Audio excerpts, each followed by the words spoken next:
প্রিয় সুধীজন, যারা আমাদের সাথে এই মুহূর্তে যুক্ত হয়েছেন এবং যুক্ত হবেন, তাদের সবাইকে জানাচ্ছি আমি আন্তরিক প্রীতি ও সম্ভাষণ। আজকের আমাদের আয়োজন সৃজনে মননে পর্ব 13, 14তম পর্ব, দুঃখিত, সৃজনে মননে 14তম পর্ব। 14তম পর্বে আজকে আমাদের সাথে উপস্থিত হয়েছেন বিশিষ্ট আবৃত্তি শিল্পী সাইফুজ্জামান বাবু। বাংলাদেশ ঢাকা থেকে যুক্ত হয়েছেন শামসুজ্জামান বাবু। যুক্ত হবেন সঙ্গীত শিল্পী সুকন্যা শৈলী এবং যুক্ত হয়েছেন আবৃত্তি শিল্পী ফারজানা তানি। আমরা একে একে তাদেরকে নিয়ে নেব। এ ফাঁকে পরিবেশনে যাওয়ার আগে একটু ছোট্ট করে ওনাদের সম্পর্কে আপনাদের সাথে পরিচয় করিয়ে দিই। শামসুজ্জামান বাবু ভাই এখনো আমাদের সাথে যুক্ত হননি, চলে আসবেন। ফারজানা তানি আপু, উনি আরটিভিতে রয়েছেন বিশিষ্ট সংবাদ পাঠিকা, অনেকদিন ধরে আরটিভিতে কাজ করে আসছেন এবং আবৃত্তির সাথে যুক্ত আছেন অনেকদিন ধরে। আমরা তার পরিবেশনায় যাব। যুক্ত হয়েছেন বিশিষ্ট সঙ্গীত শিল্পী সুকন্যা শৈলী। বলে নেই, উনি পণ্ডিত রামকানাই দাসের সুযোগ্য নাতনি।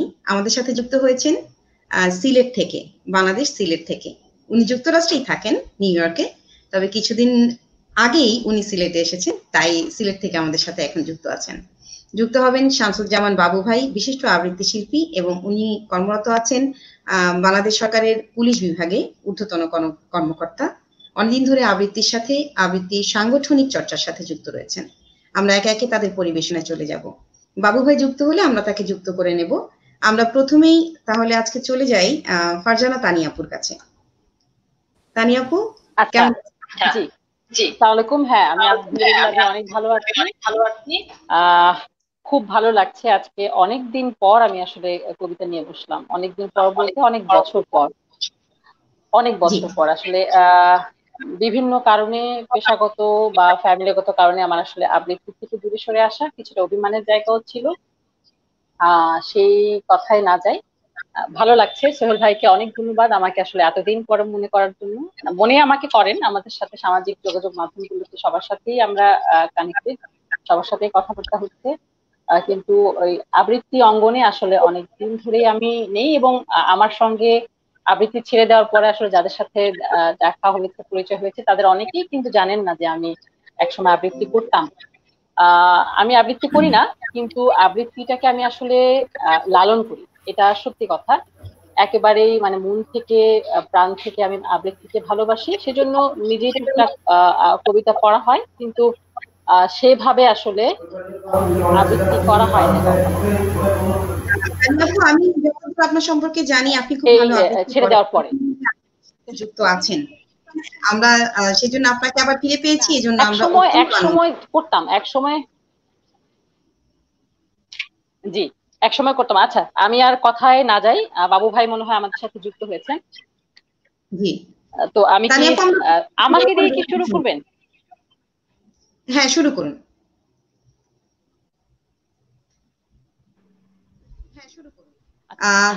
তাহলে আমি রুদ্র মোহাম্মদ শহীদুল্লাহর একটা কবিতা দিয়ে শুরু করতে চাই। জি, নিশ্চয়ই শুরু করুন। আচ্ছা, রুদ্র মোহাম্মদ শহীদুল্লাহর একটা কবিতা দিয়ে আমি শুরু করতে চাই। জি, কবিতাটির নাম হচ্ছে ঘোষণা 1984। আমাদের নাগরিক বৃন্দ মলমূত্র ছাড়া আর কোনো ত্যাগেই উৎসাহী নন। আমাদের কৃষিমন্ত্রীর সাথে আমাদের কোনো কৃষকের কখনোই দেখা হয় না। আমাদের শ্রমমন্ত্রী শারীরিক কোনো শ্রমের সাথেই জড়িত নয়। আমাদের শিক্ষামন্ত্রী শিক্ষক নয়। আমাদের খাদ্যমন্ত্রী নিজের খাদ্যের ব্যাপারেও উদাসীন। আমাদের সেনামন্ত্রী সৈন্য পরিচালনার চেয়ে বেশি পছন্দ করেন কবিতা লিখতে। তিনি বেশি উৎসাহ বোধ করেন রাজ্য পরিচালনায়। আমাদের স্বাস্থ্যমন্ত্রীর মস্তিষ্কের চিকিৎসা প্রয়োজন।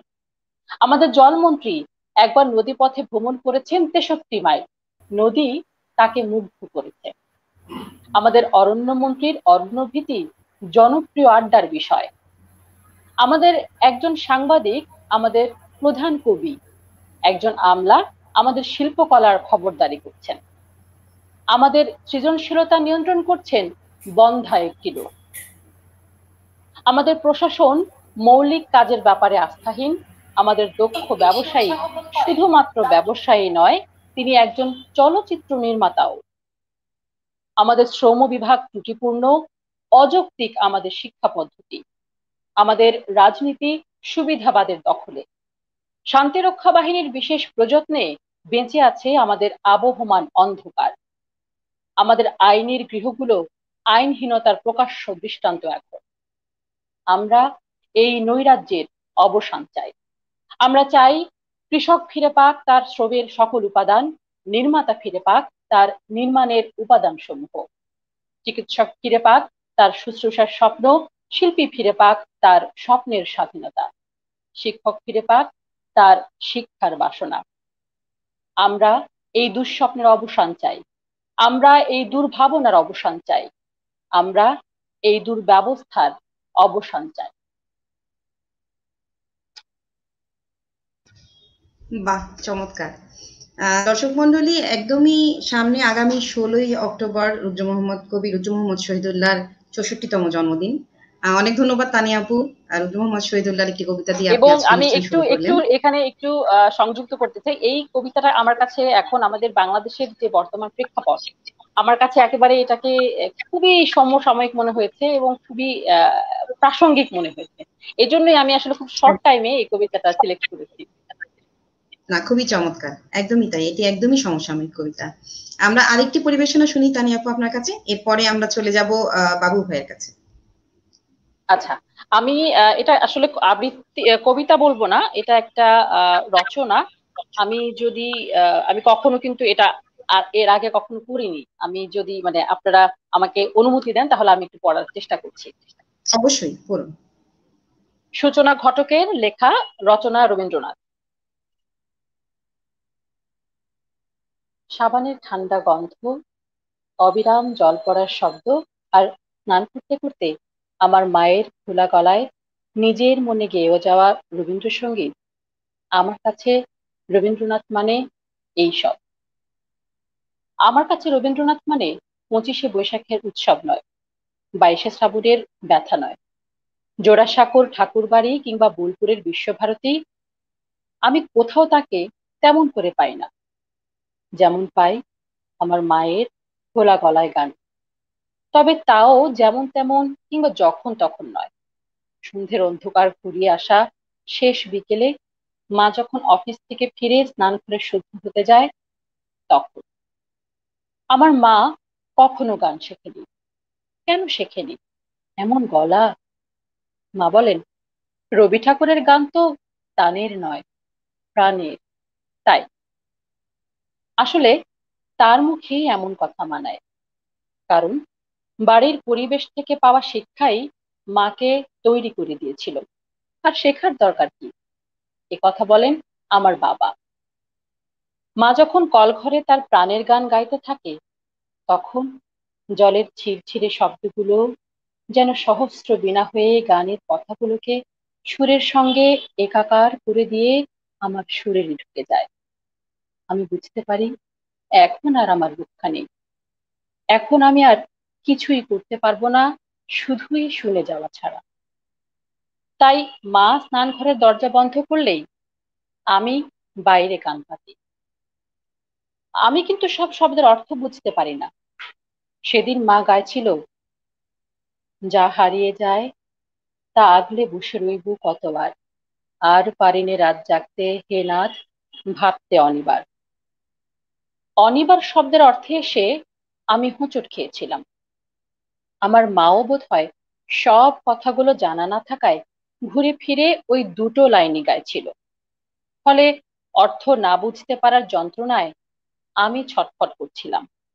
মাকে জিজ্ঞেস করতে মা বলল, এবার তোমার ক্লাস 6 হলো, সব কথার অর্থ জানতে চাইবে না, নিজে আবিষ্কার করার চেষ্টা করো, ভাবো, আরো ভাবো। আমি ভাবতেই থাকি, মূল কিনারা পাই না। মা বলে, তুমি সত্যিই ভাবছো, একটুও না থেমে? আমি বলি, সত্যিই ভাবছি, ননস্টপ। মা বলল, ননস্টপ ভাবতে পারছো আর ভাবতে অনিবার এত কঠিন শব্দ হলো বোঝার পক্ষে? স্কুলে আমার অনেক উঁচু ক্লাসে এসে বাংলা পড়তে শুরু করি, তাই শক্ত কথা এসে বারবার মুখ থুবড়ে পড়তে হয়। কিন্তু আমার মায়ের গান আর রবীন্দ্রনাথ, এই দুয়ে মিলে আমার স্টকে এখন অনেক বাংলা শব্দ। সেই অর্থে রবীন্দ্রনাথ কিন্তু আমার মাস্টার মশাই, এমনকি আমার ডিকশনারিও। কিন্তু শুধুই তাই নয়, রবীন্দ্রনাথ আমার কাছে অনেক কিছু। আমার মায়ের একটা প্রিয় গান, কাঁদালে তুমি মুরে ভালোবাসার খায়। দু একদিন পরে পরেই মার মুখে গানটা শুনতে শুনতে এই গানটা আমার এমন আপনার হয়ে গেছে যে এর যে আলাদা কোনো মানে থাকতে পারে তাই আমার মাথায় আসেনি কখনো, মার কাছে জানতেও চাইনি। কিন্তু সেদিন হঠাৎ, যেদিন বিকেল না হতেই অন্ধকার ঘনিয়ে এলো, আমাদের একবর্তী বাগানের কুচি কুচি গাছগুলো ভেজা ভেজা বাতাসে উথাল পাথাল হতে থাকলো, আমার হঠাৎই মনে এলো, নিবিড় বেদনাতে পুলক লাগে গায়ে, এই গুলিটি। হঠাৎ মনে হলো, প্রচন্ড ঝোড়ো বাতাসে গাছগুলো তো এখনই ছিঁড়ে ছুটে যাবে, তবুও যেন ওরা দারুণ আনন্দে আছে। সেই প্রথম বুঝলাম, কান্নার সঙ্গে ভালোবাসার একটা নিকট সম্পর্ক আছে, গভীর দুঃখের সঙ্গে আনন্দের। গাছেদের ভালো লাগা, চারপাশের প্রাকৃতিক উল্লাস, আর আমার বুঝতে পারার ভালো লাগায় আমি কতক্ষণ বুঁদ হয়ে জানালার ধারে দাঁড়িয়েছিলাম জানি না। হঠাৎ চমক দিল যখন প্রথম বুঝতে পারলাম আমার ভীষণ কষ্ট হচ্ছে, ভীষণ ভীষণ। কি একটা ব্যথা আমার গলার কাছটা চেপে ধরেছে। এরই মধ্যে ঝমাঝম বৃষ্টি শুরু হয়ে গেল। আমার কষ্ট, আমার ভালো লাগা, সব কিছুকে ছাপিয়ে বৃষ্টির ধারা আমার সারা শরীর ঝাপটায় ভিজিয়ে দিল। জলের ছাদ থেকে ঘরদোর বাঁচাতে কখন যে মা জানালা বন্ধ করতে শুরু করেছে টের পাইনি। টের পেতেই জানতে চাইলাম, অভিসার মানে কি মা? মা বলল, অভিসার আবার কোথায় পেলে? কেন, তোমার গানে। আমার গানে অভিসার? ওহো, তোমার অভিসারে যাব অগম পারে। হ্যাঁ, ওখান থেকেই। অভিসার মানে যাওয়া, কিন্তু যাওয়া ততটা নয় যতটা যেতে চাওয়া, বলেই মা তার ঘর গৃহস্থালির গুছোতে কোথায় যেন উধাও হলো। গমন মানে যদি যাওয়া হয়, তাহলে অগম মানে যেখানে যাওয়া যায় না। অগম শব্দটার মানে বুঝতেই অভিসারের যেতে চাওয়া আর যেতে পারা আমার কাছে পরিষ্কার হয়ে গেল। বুঝলাম কেন পরাণে বাঁশি বাজে, আর কেনই বা নয়নে বহে ধারা। বুঝলাম দুঃখের মাধুরী মানে ভালো লাগা দুঃখ। আরো বুঝলাম, সব কেড়ে নিয়েও কেউ কিছুতেই ছাড়ে না, আবার যার কেড়ে নেওয়া হলো তার মনও সরে না যেতে। দরজার ছিটকিনি খুলে বাগানে নামতেই গাছেদের মতোই অবস্থা হলো আমার। সকলে নেবে কেড়ে, দেবে না তবু ছেড়ে, মন সরে না যেতে, ফেলিলে একই দায়। ভিজতে ভিজতেই বুঝতে পারলাম, এ কথার আসল মানেটুকু ঝড় ঝড় বৃষ্টির অবিরাম ধারায় ভিজতে ভিজতে আমি মার মতোই খোলা গলায় গাইতে লাগলাম। কাঁদালে তুমি মোরে ভালোবাসার গায়ে, নিবিড় বেদনাতে পুলক লাগে গায়ে। তোমার অভিসারে যাব অগম পারে, চলিতে পথে পথে বাজুক ব্যথা পায়ে। পরাণে বাজে বাঁশি, নয়নে বহে ধারা, দুঃখের মাথুরিতে করিল দিশাহারা। সকলই নেবে কেড়ে, দিবে না তবু ছেড়ে, মন সরে না যেতে, ফেলিলে একই দায়। জানালায় চোখ পড়তেই দেখি আমার মতো করে মা আমার গান শুনছে। চোখাচোখি হতেই বলল, ঢের হয়েছে, উঠে এসো এবার। সপসপে ভেজা বৃষ্টিতে সপসপে ভেজা জামায় ঘরে ঢুকেই দেখি বাবা ফিরে এসেছেন কখন। বললেন, বৃষ্টিতে ভিজতে ভিজতে বর্ষায় গান এলো না মনে। বাবাকে কি করে বোঝাই, অভিসার শব্দের মানেটুকু এখন আমি জানি, আজই জেনেছি ভালোবাসার আঘাতে কেমন করে কাঁদা যায়। এইসব নিয়ে আমার রবীন্দ্রনাথকে আমি এইভাবেই মেঘলা আকাশে, বাদল বাতাসে, মার স্নানের শব্দে, সাবানের গন্ধে, বিকেলের মরে যাওয়া আলো অন্ধকারে বারবার পেতে চাই। বছরের পর বছর, প্রতি বছর, যত দিন যাবে। ধন্যবাদ। বাহ, খুব চমৎকার তানিয়া আপু। এই রচনা রবীন্দ্রনাথ, এটি আমিও পড়েছি, সুন্দর। মানে এটা যখনই পড়ি তখনই আসলে এই রচনাটা এত সুন্দর যে মনে হয় যে এটা সবারই নিজের কথা। খুব ভালো লাগলো আপনার জানি না সাবলীল পড়া, খুবই কতটুকু চমৎকার ভালো পড়তে উপস্থাপন। পারলাম, আমি জানি না।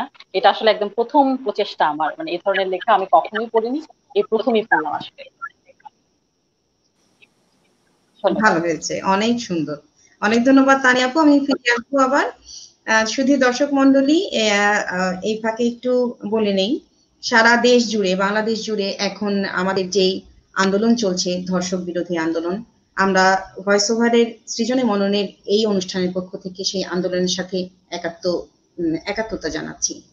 আমরা চাই না আমাদের দেশে এবং সারা পৃথিবীতে কোনো নারী এভাবে নির্যাতিত হোক, লাঞ্ছিত হোক।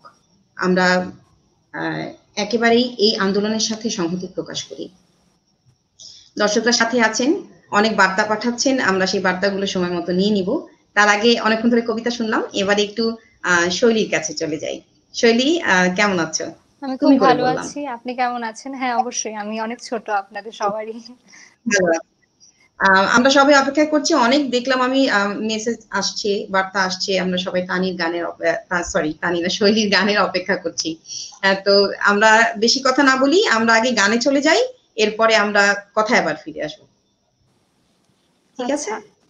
প্রথমে কি গান শুনছি?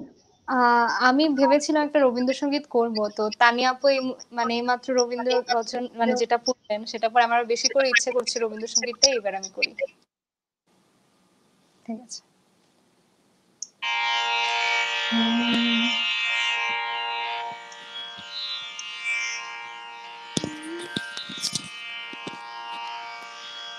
যদি তারে নাই চিনি গো সে কি,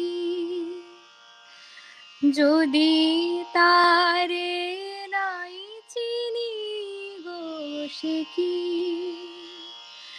সে কি আমায় নেবে চিনে নব ফাল্গুনের দিনে, জানিলে জানিলে যদি তারে নাই চিনি গো সে কি,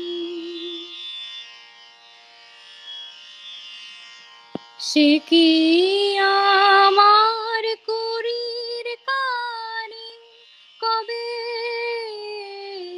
সে কি আমার কুড়ির কানে কবে কথা গানে গানে পরাণ তার নেবে জেনে, এই নব ফাল্গুনের দিনে, জানিলে জানিলে যদি তারে নাই চিনি গো সে কি,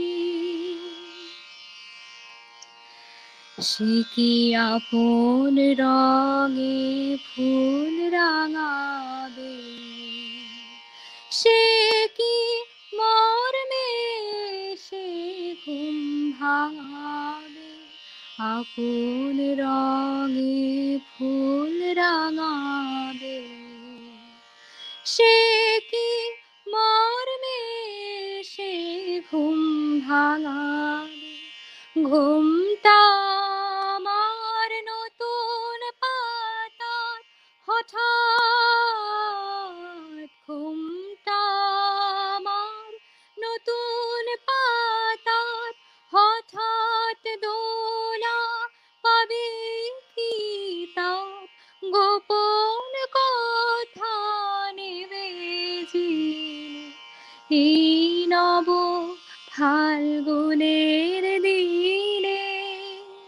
জানি নে জানি নে যদি তারে নাই চিনি গো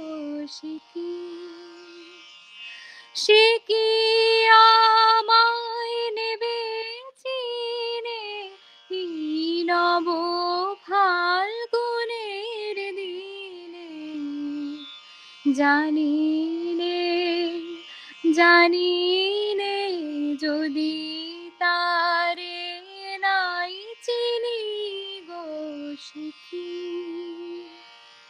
ধন্যবাদ। চমৎকার, চমৎকার। অনেক ধন্যবাদ শৈলী, তোমাকে অনেক ধন্যবাদ। একদম এত মনোমুগ্ধকর একটি পরিবেশনার জন্য। এত অনেক মিষ্টি ধন্যবাদ। কণ্ঠ, এত সুন্দর সুর কণ্ঠে তোমার, খুব ভালো লাগলো। দারুণ আরেকটি গান খুব শুনি ভালো আমরা। লেগেছে, খুব ভালো লেগেছে, মনটা ভরে গেল। খুবই ভালো লাগলো, সবাই কমেন্টে বলছেও। আমি কমেন্টগুলো একটু পরে পড়বো। আমরা আরেকটি গান শুনে নেই। আরেকটি গান, আচ্ছা। সম্ভব হয় শৈলী, তোমার সাউন্ডটাকে একটু বাড়ানো যায় কিনা? তানপুরের সাউন্ডটা বাড়ানো যায়? আচ্ছা ঠিক আছে, আমি বাড়িয়ে নিব। না না, আমি বলছি পুরো তোমার মোবাইলের সাউন্ড কি আর বাড়ানো যায়? সম্ভবত না, কারণ আমি ইয়ারফোন ইউজ করছি, তো আমি ইয়ারফোনে মানে মুখের কাছে নিয়ে আমি যতটুকু সম্ভব হচ্ছে আমি একটু কম আসছে, কোনো অসুবিধা নেই। ঠিক আছে, আমরা আরেকটি গান শুনি। আমি এবার আমার খুব প্রিয় একটি গান, একটি আধুনিক গান, শ্রদ্ধেয় মিতালী মুখার্জির হারানো দিনের মতো গানটি আমি চেষ্টা করছি। জি, ধন্যবাদ।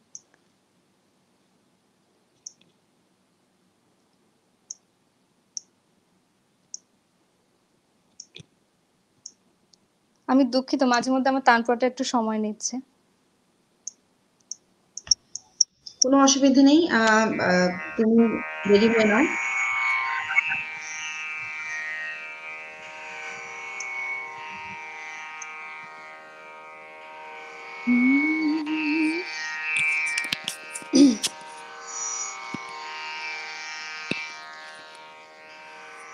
হারানো দিনের মতো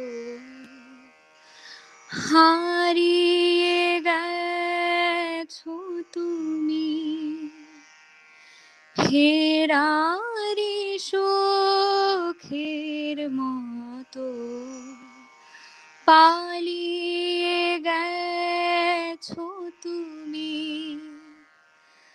জানি না কি দিয়ে কি নিয়ে গেছো তুমি, হারানো দিনের মতো হারিয়ে গেছো তুমি।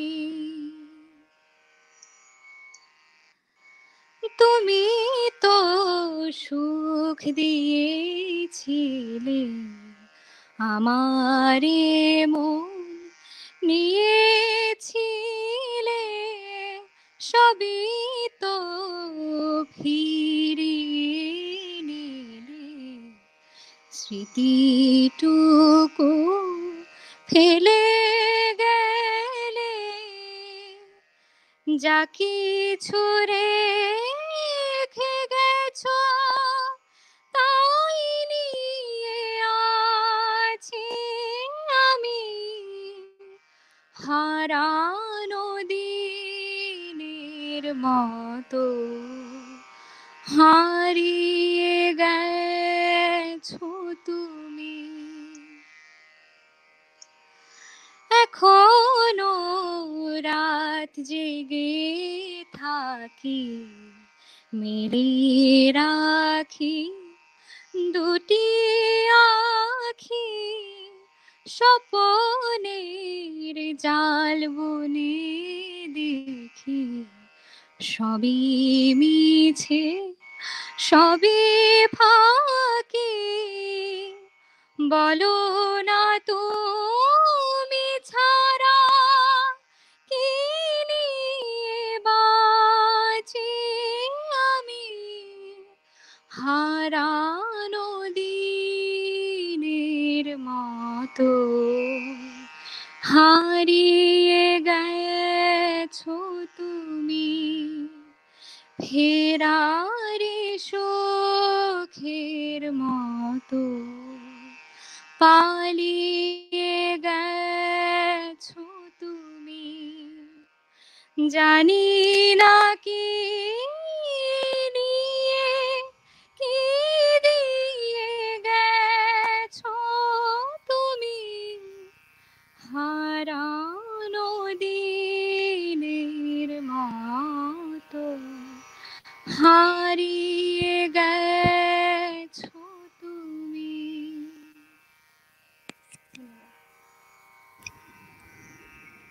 কি যে সুন্দর, খুবই চর্চিত, খুবই চমৎকার গলা, খুবই সুন্দর পরিবেশনা, অনেক ধন্যবাদ। খুবই চমৎকার।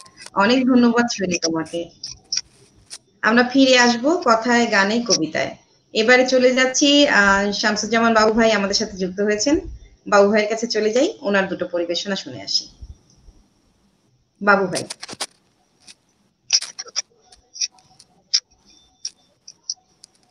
বাবু ভাই শুনতে পাচ্ছেন?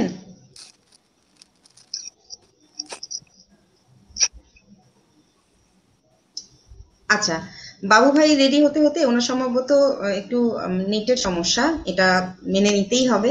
বাবু ভাই রেডি হতে হতে আমরা কিছু বার্তা জেনে নেই। অনেক দর্শক যুক্ত হয়েছেন এবং তারা অনেক অনেক অনেক বার্তা পাঠিয়েছেন, আমরা এগুলো একটু পড়ে নিই। পিনু সেন দাস বলছেন, সঙ্গে আছি শৈলী, তোমার গান শুনবার অপেক্ষায় রইলাম। আমার হ্যাঁ, কাকু। দুটো গান শুনিয়ে দিয়েছেন। আচ্ছা, তোমার কাকু। কাবেরী দাস বলছেন, দেখছি। আমার পিসিমণি, ওরা দুজনেরই আমার গানে অনেক অবদান আছে। বাহ বাহ, চমৎকার। অনেক ধন্যবাদ এভাবে যুক্ত থেকে শিল্পীকে উৎসাহিত করার জন্য। শফিক ইসলাম অনেক বলছেন, সবাইকে খুব সুন্দর লাগছে, বাবু ভাইয়ের কবিতা শুনতে চাই। বাবু ভাই যুক্ত হলেই আমরা বাবু ভাইয়ের কবিতা শুনবো। স্বপ্না দাস বলছেন, কবিতা পংক্তি একদম যথার্থ, তানিয়া আপুকে বলেছেন। এরপরে আসছি, তাসলিমা শিমু বলছেন, স্নিগ্ধাদি তোমার আয়োজন বরাবরের মতোই অসাধারণ, ভালোবাসা। অনেক ধন্যবাদ শিমু, সাথে থাকুন। দূরবীন বলছেন, বেস্ট উইশেস তানি, ভালো লাগছে, অনেক ধন্যবাদ। দীপান্বিতা সেন বলছেন, সবার জন্য শুভকামনা, শৈলীর গানের অপেক্ষায়। হ্যাঁ, শৈলীর গান আমরা আবারও শুনবো। ওকে, অনেক ধন্যবাদ, সাথে থাকবেন। তাসলিমা শিমু বলছেন, বাবু ভাইয়াকে শুভেচ্ছা ও শুভকামনা। এরপরে সলিল দাস বলছেন, best wishes for Shoili. Thank you. Mojirul Islam বলছেন, অভিনন্দন, শুভকামনা রইল। অনেক ধন্যবাদ আপনাকে। জেস সৌরভ রাসেল, আমি যদি ভুল না করি, জেস সৌরভ রাসেল, অভিনন্দন ও শুভকামনা রইল সকলের জন্য। অনেক ধন্যবাদ রাসেল, সাথে থাকবেন। তাসলিমা শিমু আবার বলছেন, তানিয়া আপুকে অসংখ্য ধন্যবাদ এই অসাধারণ পরিবেশনার জন্য। মামুন পারভেজ বলছেন, খুব সুন্দর আয়োজন, খুব ভালো হচ্ছে শৈলী, গুরুজির একটা গানের অনুরোধ রইল, নিশ্চয়ই আমরা আমার শুনবো ভাই, পরে। অবশ্যই আমি শুনবো। আচ্ছা আচ্ছা আচ্ছা আচ্ছা, আপনার ভাই। ডিএস বাশার বলছেন, তানি খুব ভালো লাগলো দোস্ত, তানি আপুর বন্ধু। তাসলিমা শিমু বলছেন, শৈলী আপুকে অভিনন্দন, সেই সুদূর প্রবাস থেকে যুক্ত হয়ে এমন মুগ্ধকর পরিবেশনার জন্য। শিমু আমাদের সাথে সবসময় থাকেন, আজকেও আছেন, অনেক ধন্যবাদ শিমু। স্বপ্না দাস আবার বলছেন, বাহ, অনেক ধন্যবাদ স্বপ্না দাস, আপনি সাথে থাকুন। দীপামন মিশু বলছেন, খুব সুন্দর। থ্যাংক ইউ বৌমনি। এরপরে সমরজিৎ রয় বলছেন, আহারে অসাধারণ গাইলেন গানটি, সবার জন্য অনেক শুভকামনা। অনেক ধন্যবাদ সমরজিৎ দাদা। সমরজিৎ দা নিজে মানে প্রিয় একজন শিল্পী, হ্যাঁ খুবই প্রিয় হ্যাঁ, শিল্পী, এবং অনেক ধন্যবাদ দাদা আমাকে কমেন্ট করে অনুপ্রাণিত করার জন্য। অনেক ধন্যবাদ দাদা। তাসলিমা শিমু বলছেন, যদি তারে নাই চিনি গো, সত্যি শৈলী আপুর সাথে ব্যক্তিগত পরিচয় নাই, তবুও ভালোবাসি মিষ্টি কণ্ঠস্বর। অনেক ধন্যবাদ। অগ্নিজিতা দে বলছেন, অনেক সুন্দর শৈলী। ধন্যবাদ। আঞ্জুমান জুলিয়া বলছেন, শৈলী আপনার সুরেও আমরা হারিয়ে যাচ্ছি। এরপরে মাহফুজুল ইসলাম এস বলছেন, অনেকদিন পর আবার তোমার গান শুনলাম শৈলী। অনেক ভক্তরা, শৈলী আপু অনেক ভক্ত আছেন, তানিয়া আপু বন্ধুরা একেবারেই না, আপনি আমাকে বলছিলেন সঙ্গীত শিল্পী, বিশিষ্ট সঙ্গীত শিল্পী বলছিলেন, তবে আমি আসলে একজন সঙ্গীত শিক্ষার্থী, আমি শিখছি এবং মানে কিছুই পারি না, আমি শুধু চেষ্টা করছি। হ্যাঁ, যারা আমরা চর্চায় আছি, সাংস্কৃতিক চর্চায়, তারা সবাই প্রতিনিয়তই শিখছি, কিন্তু নিজেকে শিল্পী হিসাবে গড়ে তোলার চেষ্টাটাই তো আমরা করে থাকি। তো আমি এজন্য আমার এখানে যারা আছেন, আপনি যে গান করছেন, এটা ভালো শিল্পী না হলে এরকম পরিবেশনায় আসলে বসাও যায় না, আমি যেটা মনে করি। অনেক ধন্যবাদ আপনাকে। আচ্ছা, এরপরে আমরা আবার তাহলে ফিরে যাই। বাবু ভাই যেহেতু আমাদের সাথে এখনো যুক্ত নেই, তানিয়াপুর কাছে চলে যাই। তানিয়াপু, এই পর্যায়ে আমরা একটু ব্যক্তিগত কথা শুনবো, তানিয়াপু সম্পর্কে একটু জানবো, তানিয়াপুর কর্মজীবন, ব্যক্তিগত জীবন এবং আবৃত্তির সাথে কিভাবে যুক্ত হলেন, কিভাবে চর্চা চলছে, এ বিষয়ে একটু জানবো। আমি শুরুতেই কিন্তু বলেছিলাম যে আবৃত্তি চর্চা আসলে এখন আমি করি না বললেই চলে। এটার পেছনে কিছু কারণ ছিল, ব্যক্তিগত কিছু কারণ ছিল, কিছু অভিমানের জায়গা ছিল। সবকিছু মিলে আসলে সরে আসতে আসতে একেবারেই সরে এসেছিলাম। সরে এসেছিলাম বলতে, একেবারে সরে এসেছিলাম বলতে, মন থেকে তো ছিলই। মন থেকে যেহেতু আমি কবিতাকে ভালোবাসি, সেই জায়গাটা থেকে ভালোবাসাটা সবসময় ছিল। তারপরে এখন আবারও তো যুক্ত হলাম। আমার ভাবছি যে চালিয়ে যাবো এটা, কারণ এটা আসলে একটা ভালো লাগার ভালোবাসার জায়গা। ব্যক্তিগত জীবনে আমি আমি কর্মজীবন দিয়ে কি বলি, আমি মিডিয়াতে কাজ করছি 1 যুগেরও বেশি সময় হবে। বর্তমানে আমি যেখানে কাজ করছি সেখানেও প্রায় 11 বছর প্লাস কাজ করছি। তার আগে আমি আর কয়েকটা টেলিভিশন চ্যানেলে কাজ করেছি। এর পাশাপাশি টুকটাক ভয়েস ওভারের কাজ করেছি। আম, কিছু জায়গায় ডকুমেন্টারিতে ভয়েস দিয়েছি। মঞ্চে কাজ করেছি, যখন কবিতা পড়তাম মঞ্চে উপস্থাপনা করেছি। এখন অবশ্য মঞ্চে কাজ করা হয় না, কিন্তু ইচ্ছে আছে, সুযোগ পেলে সময় পেলে ইনশাল্লাহ করবো আবার। একটা ছোট্ট বাচ্চা আছে আমার, 3 বছর বয়স ওর। ওকে নিয়েই আমার এখন বেশিরভাগ সময় কাটে। ওর সাথেই আমার সবকিছু, সখ্যতা ওর সাথেই খুঁজছি। আমার জীবনের 80 ভাগ জুড়েই আসলে এখন ও আছে। তো এটাই হচ্ছে আমার মোটামুটি আমার জীবন এখন। আর কবিতা শুরু করেছি আমার স্কুল জীবনে। তখন আসলে স্কুলের যে অনুষ্ঠানগুলো থাকতো সেখানে আমি কবিতা পড়তাম, আমি উপস্থাপনা করতাম, তখন বিতর্কতেও অংশগ্রহণ করতাম। আর কেন যেন আমাকে সবাই অনুষ্ঠান উপস্থাপনার জন্য ডাকতো।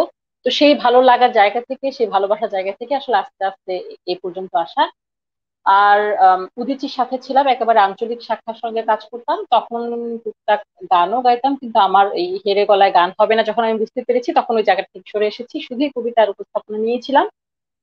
তারপর থেকে একটু একটু করে আমি একটা আমার জীবনের মজার একটা গল্প, একটু অভিজ্ঞতা শেয়ার করতে চাই, যদি আমি সময় দেওয়া হয় আমাকে।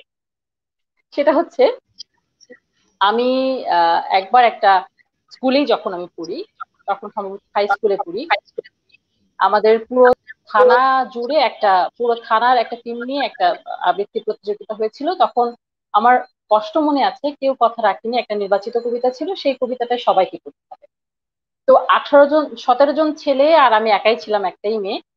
অনেক বিভিন্ন জায়গা থেকে ছেলেরা আসলো কবিতা পড়তে। তো যখন আমি তাদেরকে দেখলাম যে তারা সবাই খুব, ছেলেরা খুব দরাজ কণ্ঠে কবিতা আবৃত্তি করছে, খুব কনফিডেন্টের সাথে, আমার কাছে কোথায় যেন একটু আমি দুর্বল হয়ে গেলাম যে এত ছেলে এত ভালো করে পড়ছে, আমাকে কি কেউ আমাকে শুনবে?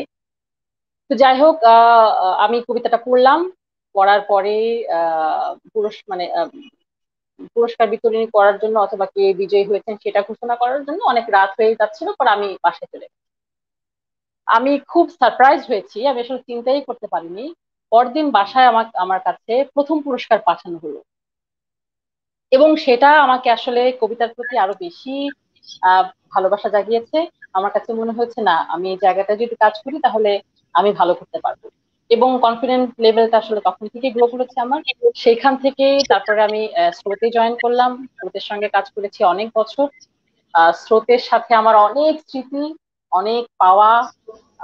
আবৃত্তিতে কাজ করতে গিয়ে আমি আসলে মিডিয়াতেও এসেছি, কারণ মিডিয়াতে কাজ করতে হলে সবাই আপনারা জানেন যে খুব সুন্দর করে কথা বলতে জানতে হয়, ভালো উচ্চারণ জানতে হয়, বাচন ভঙ্গি ভালো হতে হয়, প্রেজেন্টেশনটা ভালো জানতে হয়। এইগুলো সবই কিন্তু আমি আবৃত্তি থেকে শিখেছি। একদম মানে অ আ ক খ আমি আবৃত্তি থেকেই শিখেছি। সবকিছুই আমার এখান থেকে পাওয়া। তো এই জায়গাটা আমি আসলে বাহ! কখনোই ভুলতে পারবো না। যতই অভিমান থাকো, আমি কখনোই এটাকে অস্বীকার করতে পারবো না। সেই ভালোবাসা, ভালো লাগা, অভিমান সবকিছু নিয়েই আসলে এখনো আমি আবৃত্তিকে আমার ভেতরে লালন করছি। এই অনেক হচ্ছে আসলে ধন্যবাদ আমার তানিয়াপু। কথা। অনেক ধন্যবাদ, চালিয়ে যান। এরকম হয়েই থাকে, জীবনে বিভিন্ন সময় আসলে আমাদের বিভিন্ন ব্যস্ততা চলে আসে, আমাদের অনেক প্রায়োরিটি চেঞ্জ হয়ে যায়। তো এটা হবেই, এটা সবার জীবনেই হয়। আপনি আবার ফিরে এসেছেন, আবৃত্তি করছেন, করুন, আমরা সেটাই চাই। আমরা আপনার তাহলে পরিবেশনায় চলে যাই, ধন্যবাদ। দুটো পরিবেশনা শুনবো। আচ্ছা, হ্যাঁ, আচ্ছা, আমি পড়তে চাই তসলিমা নাসরিনের লেখা শেকড়ে বিপুল ক্ষুধা। আমিও মানুষ বটে, সামাজিক জাঁতাকলে পিষ্ট হওয়া নারী নামধারী শুধু। দ্বিপদে চিড়িয়া নই, আমিও মানুষ। পাঁজরের ছাই দিয়ে চেপে রাখি বুকের আগুন, মহুয়া মাতাল হয়ে ইচ্ছে করে রাত ভেঙে বাড়ি ফিরি। মধ্যরাতে কড়া নেড়ে পড়শির রাঙা চোখে বিস্ময় ছিটিয়ে বলি, রোদের পেখম মেলে আমিও আকাশ হব, বৃক্ষ হব, মাটি ফুঁড়ে আমার শেকড় যাবে মাটির মজ্জায়। আমিও মানুষ বটে, আমারও একলা রাতে বড় একা লাগে। জ্যোৎস্নার জলে স্নান সেরে থোকা থোকা কষ্ট পেরে আনি। ভালোবাসা আমাকেও ভীষণ কাঁদায়। খরদাহে পোড়া জীবনের আঁজলায় জল হব আমি, বৃক্ষ হব, মাটি পুড়ে আমার শিকড় যাবে মাটির মজ্জায়। শেকড়ে বিপুল ক্ষুধা, আমার পৃথিবী এত জল পোষে, এত মাটি, আমি তবু তৃষ্ণার্তই থেকে যাই অধিক জীবন। ধন্যবাদ। এটা ছিল বাহ! আহ এটা ছিল তসলিমা নাসরিনের কবিতা। আমি আমি জানি না কেন কে কিভাবে নেবেন। তসলিমা নাসরিনের লেখা কিন্তু আমার বেশিরভাগ লেখাই আমার খুব ভালো লাগে। কেন জানি মনে না, হয় যে মেয়েদের অনেক না বলা কথা উনি খুব অনায়াসে বলে দেন। অনেকেই জি, জি, ওনার বিতর্কে লেখা খুবই জড়াবেন হয়তো চমৎকার। এটা নিয়ে আমার সাথে। বিশেষ করে ওনার যে কবিতাগুলো আছে, প্রেমের কবিতাগুলো আছে, ওগুলো তো খুবই চমৎকার। আমরা সবাই পড়ি, শুধু আপনি নয়। হুম। জি, তো এখানে জি, আসলে অন্যভাবে নেওয়ার কিছু নেই। শিল্প শিল্পই, এবং শিল্পকে শিল্পী ধারণ করবে, এটাই খুবই স্বাভাবিক। নিশ্চয়ই, আরেকটি নিশ্চয়ই। কবিতা শুনে নেই। আচ্ছা, আমি শুধু বাবু ভাইকে আমরা এখনো পাইনি না? না, ঠিক আছে, বাবু আমি ভাইকে তাহলে পাচ্ছি না। পরবর্তী পরবর্তী কবিতায় চলে যাই। ত্রিদীপ দস্তিদারের লেখা বোবা মেয়েটিকে। জি। তোমার পৃথিবী নিঃশব্দচারী রাতের করতল দেখে, শব্দহীন একা তুমি নিঃশব্দে ভেসে যাও আলোকিত স্বপ্নের বেহুলা ভেলায়। আর অন্ধকার তোমার শব্দহীনতায় হাসে যেন কংস প্রতিবাদহীন পূজার সম্মুখে। তুমি পারো না থামাতে তার হাসি, পারো না দিতে নিস্তব্ধতার বুদ্ধির প্রান্তরে কোনো অখিল সীমানা। তোমার নিস্তব্ধতা ক্রমশ বিস্তারিত হচ্ছে আলো থেকে অন্ধকারে, অস্তিত্ব থেকে অস্তিত্বে ভাঙনের ঢলে। তুমি নিমজ্জমান, এখন তোমার সাঁতার শুধু ইঙ্গিতে দীক্ষিত নদী। তুমি তার দুই পার ছুঁই ছুঁই করে তুলছ একাকিত্ব, ধ্বংস আর সাফল্যের তরঙ্গমালা। তুমি শুধু শব্দহীন দৃশ্য খোঁজো, চোখের প্রশান্তি আর ভাষায় অনুভবে দিয়েছ বুদ্ধির টান, জন্মসূত্রে প্রজনন।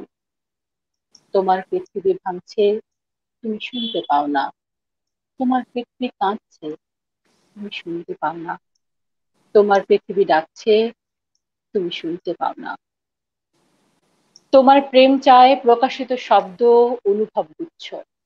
তোমার ভালোবাসা চায় বাক বন্ধনের সক্রিয় গুঞ্জি। তোমার সঙ্গীত চায় ঝরা পাতার কলতান, তুমি তার কোনটাই প্রকাশ করলে না। এই শব্দ ভুবন শরীরে তুমি অপ্রকাশিত পারিজাত।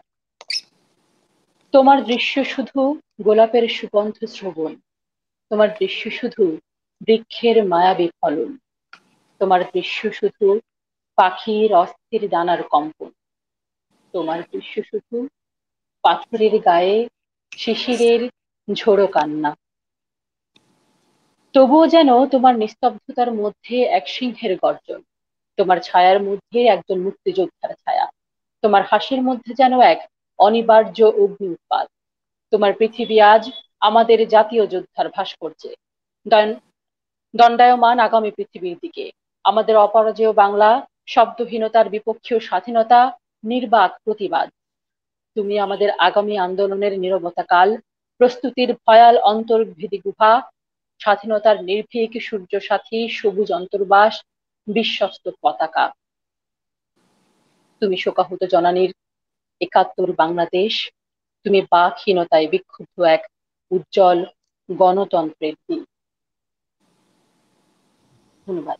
বাহ, চমৎকার চমৎকার কবিতার নির্বাচন। তানিয়া আপু, আপনার প্রত্যেকটি কবিতাই খুব সুন্দর নির্বাচন করেছেন। সবাই অনেক সুন্দর সুন্দর বার্তা পাঠাচ্ছেন আপনার জন্য। আর বাবু ভাইয়ের কবিতা শোনার জন্য অনেকেই অপেক্ষা করছেন। আমরা বাবু ভাইকে পেয়েছি। হ্যাঁ, কথা না বাড়িয়ে আমি বাবু ভাইয়ের কাছে চলে যাই। বাবু ভাই, আমরা এখন দ্বিতীয় পর্যায়ে আছি, তো এই পর্যায়ে আমরা দুটো সম্পর্কে একটু শুনবো। আপনি আপনার সম্পর্কে দুটো কথা বলে আমাদেরকে দুটো কবিতা শোনাবেন। আসলে খুবই দুঃখিত আজকে মনে হয় যে লাইন গুলা কাটছে, সিটি কর্পোরেশনের জন্য নেট কানেকশনটা ডিসকানেক্ট হয়ে যাচ্ছে আমার হঠাৎ করে। ঠিক আছে, এটা হতেই পারে, এর উপরে তো আসলে আমাদের করার নেই। আমি শুরু করি, যেহেতু সময় চলে গেছে অনেক। আমি প্রথমেই ধন্যবাদ জানাইতে চাই ভয়েস ওভারকে এবং এর নেপথ্যে থেকে যে মূল কারিগর হিসেবে কাজ করছে আমাদের সোহেল ভাই এবং আজকের উপস্থাপিকা স্নিগ্ধারানী সরকার, তার চমৎকার উপস্থাপনা। আমি মিস করলাম পুরো 40-42 মিনিট যাবত। আমি খুব স্ট্রাগলিং করছিলাম। আমার আবৃত্তিতে আসলে পথ চলা শুরু কিন্তু স্রোতের মাধ্যমে, স্রোত আবৃত্তি সংসদের মাধ্যমে। অলমোস্ট 20 ইয়ার্সের মতো, 20 ইয়ার্স আগে। দেন আমরা সংগীতা শুরু করি। সুতরাং আমি বলবো আমার প্রথম হাতে খড়িটাই হচ্ছে স্রোত। সোহেল ভাই, মাসুম ভাই, মাসুদ ভাই, তারা ভাই ছিলেন, তারপরে যারা ছিলেন স্রোতে, আসলে সবাইকে আমি অনেক বেশি ভালোবাসতাম, তারা আমাকে ভালোবাসতো। কিন্তু আমরা মাঝখানে যে সংগীতা করেছি, এখানে সবচেয়ে বড় কথা হচ্ছে এখানে উপস্থিত আছেন তানি, ফারজানা তানি। ফারজানা তানিও হচ্ছে আমার ছোট বোন, বাট আমাদের মধ্যে খুব ভালো একটা ফ্রেন্ডশিপ ছিল। মাঝখানে আমরা অন্য সংগঠনে থাকলেও কিন্তু আমাদের যোগাযোগটা ছিল আজও পর্যন্ত। আজকে আমরা একটা ডুয়েটও পড়বো মাঝখানে, যেহেতু আবার যুক্ত হতে পেরেছি। আমি কথা না বেরিয়ে আগেই আমি কবিতায় চলে যাই, তারপরে আবার কথা বলবো যদি সময় পাই। প্রথমে আবৃত্তি করছি রবীন্দ্রনাথ ঠাকুরের আমি কবিতা। আমারই চেতনার রঙে পান্না হলো সবুজ, চুনি উঠল রাঙা হয়ে। আমি চোখ মেললুম আকাশে, জ্বলে উঠল আলো পূবে পশ্চিমে। গোলাপের দিকে চেয়ে বললুম সুন্দর, সুন্দর হলো সে। তুমি বলবে এ যে তত্ত্ব কথা, এ কবির বাণী নয়। আমি বলবো এ সত্য, তাই এ কাব্য। এ আমার অহংকার, অহংকার সমস্ত মানুষের হয়ে। মানুষের অহংকার পটেই বিশ্বকর্মার বিশ্বশিল্প। তত্ত্বজ্ঞানী জপ করেছেন নিঃশ্বাসে প্রশ্বাসে। না না না, না পান্না, না চুনি, না আলো, না গোলাপ, না আমি, না তুমি। ওদিকে অসীম যিনি, তিনি স্বয়ং করেছেন সাধনা মানুষের সীমানায়। তাকেই বলে আমি। সেই আমির গহনে আলো আধারের ঘটল সঙ্গম। দেখা দিল রূপ, জেগে উঠল রস। না কখন ফুটে উঠে হলো হা। মায়ার মন্ত্রে রেখার রঙে, সুখে দুঃখে, একে বলো না তত্ত্ব। আমার মন হয়েছে পুলকিত। বিশ্ব আমি রচনার আসরে হাতে নিয়ে তুলি, পাত্রে নিয়ে রং। পণ্ডিত বলছেন বুড়ো চন্দ্রটা নিষ্ঠুর চতুর হাসি তার। মৃত্যুদূতের মতো গুড়ি মেরে আসছে সে পৃথিবীর পাজরের কাছে। একদিন দেবে চরম টান তার সাগরে পর্বতে। মর্তলোকে মহাকালের নূতন খাতায় পাতা জুড়ে নামবে একটা শূন্য। গিলে ফেলবে দিন রাতের জমা খরচ। মানুষের কীর্তি হারাবে অমরতার ভান। তার ইতিহাসে লেপে দেবে অনন্ত রাত্রির কালি। মানুষের যাবার দিনের চোখ বিশ্ব থেকে নিকিয়ে নেবে রং। মানুষের যাবার দিনের মন ছানিয়ে নেবে রস। শক্তির কম্পন চলবে আকাশে আকাশে, জ্বলবে না কোথাও আলো। বিনাহীন সভায় যন্ত্রীর আগুন নাচবে, বাজবে না সুর। সেদিন কবিত্বহীন বিধাতা একা রবেন বসে নীলিমাহীন আকাশে। ব্যক্তিত্বহারা অস্তিত্বের গণিত তত্ত্ব নিয়ে তখন বিরাট বিশ্বভুবনে দূরে দূরান্তে অনন্ত অসংখ্য লোকে লোকান্তরে এ বাণী ধ্বনিত হবে না কোনোখানেই, তুমি সুন্দর, আমি ভালোবাসি।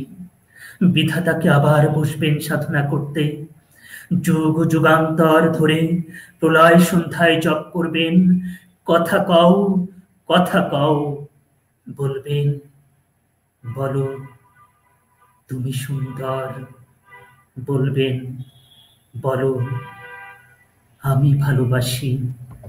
ধন্যবাদ। খুবই চমৎকার। আবার রবীন্দ্রনাথে ফিরে গেলাম আমরা।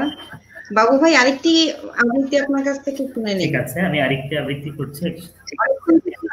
অনেক দর্শকরা অনেকক্ষণ থেকে অপেক্ষা করে আছেন আপনার জন্য। ঠিক আছে, আমি মানে ক্ষমা চেয়ে নিচ্ছি দর্শকদের কাছ থেকে। আসলে যান্ত্রিক ত্রুটিকে অ্যাভয়েড করা যায় না এই সময়ে। আমি আরো একটি ছোট আবৃত্তি করছি, সেটি হচ্ছে দাউদ হায়দারের সেই কথা বলা হলো না। বসন্ত দিনে আমাদের দেখা হয়নি, বসন্ত দিনে আমাদের বিচ্ছেদ হলো। আমারও অরুণার প্রেম ছিল সিংহের কেশরের মতো গুরু গম্ভীর।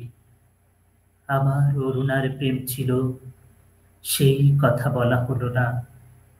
আমারও অরুণার প্রেম ছিল ভারত বাংলাদেশের সীমান্ত নদীর মতো ভয়াবহ উশৃঙ্খল। আমারও অরুণার প্রেম ছিল, সেই কথা বলা হলো না। বোকারোর পাহাড়ে উঠে দেখেছে শূন্যতা, আমাকে লিখেছে কাব্যিক বর্ণনা। পুরীর সমুদ্র তীরে বেড়াতে গিয়ে শুনেছে জলের নিঃস্বর, আমাকে লিখেছে হিংস্রতা বালুকা বেলার ঘটনা। বিদেশি পর্যটকদের রৌদ্র স্নান নিশিতারা লিখেছে তোমার কথা খুব মনে পড়ছে, শরীর ভালো তো? নরেশ গুহ গত ক্লাসে বোধলেয়ারের কবিতা ব্যাখ্যা করেছেন। বুদ্ধদেব অনদিত প্রিয়তমা সুন্দরী তমারে। এবারে বসন্ত উৎসবে আমি কোথাও যাইনি, সারাদিন ঘরেই শুয়েছিলাম। দেখেছি প্রজাপতি, দেখেছি মাছি ও টিকটিকির সঙ্গম প্রণালী। তুলনামূলক সাহিত্য পাঠে আমাদের প্রেম হয়েছিল তুলনামূলক। আমার অরুণার প্রেম ছিল সিংহের কেশরের মতো গুরু গম্ভীর। আমার অরুণার প্রেম ছিল, সেই কথা বলা হলো না। বসন্ত দিনে আমাদের দেখা হয়নি, বসন্ত দিনে আমাদের বিচ্ছেদ হলো। চমৎকার কবিতা, ভালো লাগলো বাবু ভাই। আমরা ও আচ্ছা, আপনি বলছিলেন আপনারা দ্বৈত কবিতা পড়বেন, তানিয়াপুর সাথে পড়বেন, সেটা কি আমরা এখন শুনবো নাকি পরে? এখন শুনবো তানি? হ্যাঁ হ্যাঁ, এখন পরে খেলা যায়। আচ্ছা, আমরা দ্বৈত কবিতা শুনে নিই, তারপরে আমরা গানে চলে যাব।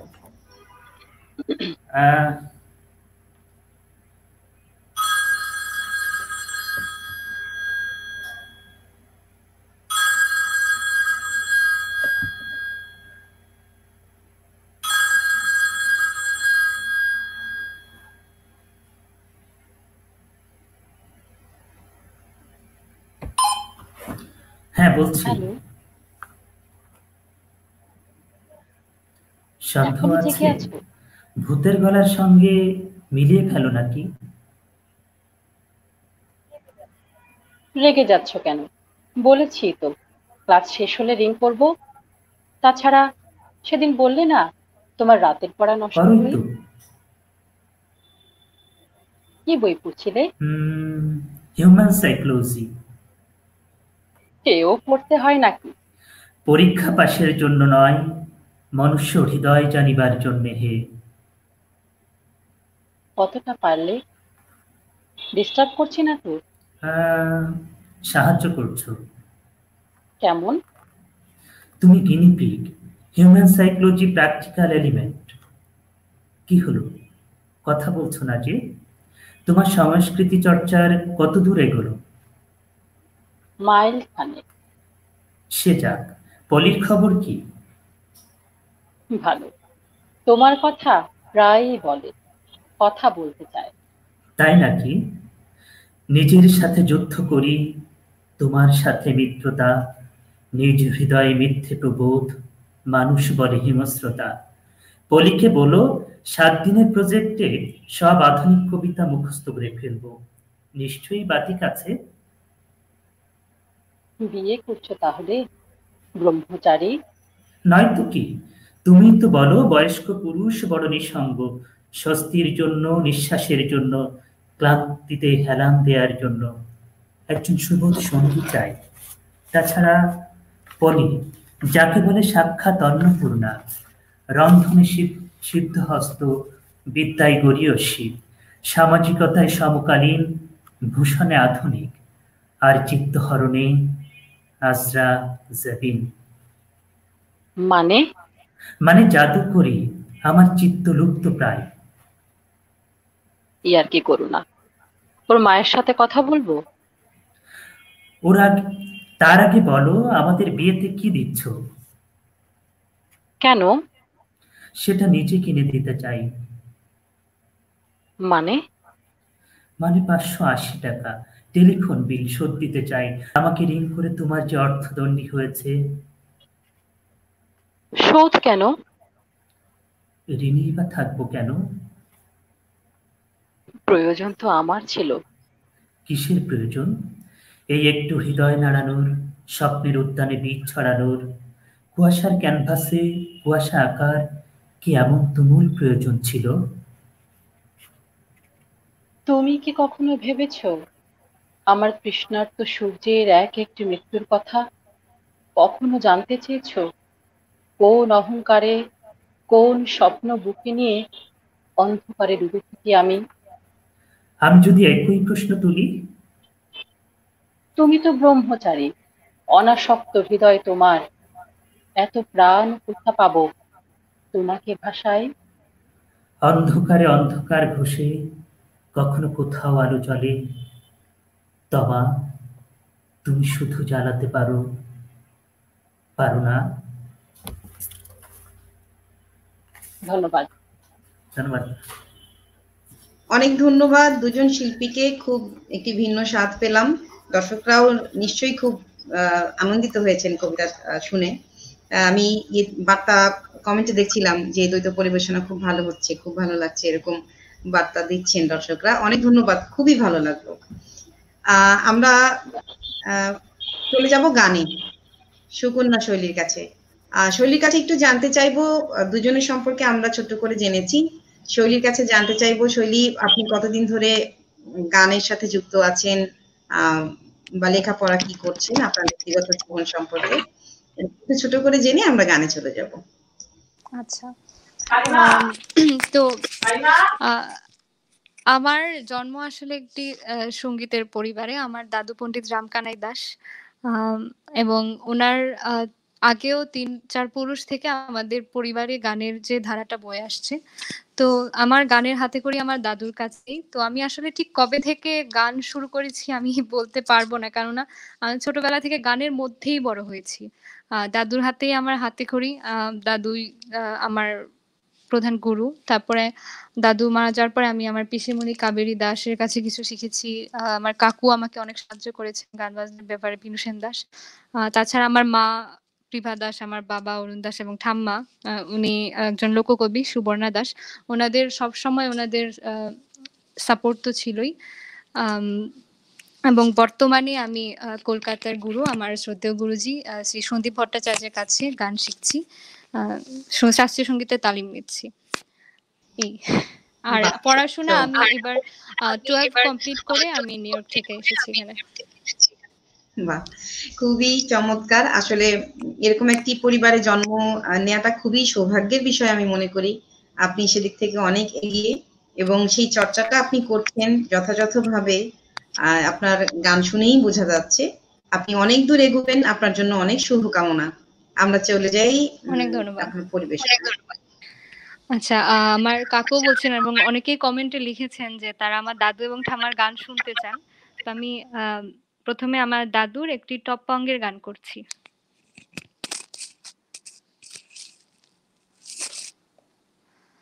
আমার দাদু ওনার শেষ বয়সে উনার নিজের অনেকগুলো লিখা এবং সুর করা গান করে গেছেন। তো আমরা তার একটি বইও বের করার চেষ্টা করছি এবং তা নিয়ে আমরা অনেকগুলো কর্মশালা করেছি সঙ্গীত পরিষদের আয়োজনে। আর আম এবং এর আগে উনি অনেক গানের সুর করা বা আরো অনেক গান লিখেছেন যেগুলো হয়তো সব আমাদের সংগ্রহে নেই। তো শেষের দিকে উনি যে কিছু গান লিখেছিলেন তার মধ্যে একটি টপ্পা অঙ্গের গান। এটা রাধার বিচ্ছেদের গান। সেটা আমি একটু চেষ্টা করছি গাইতে।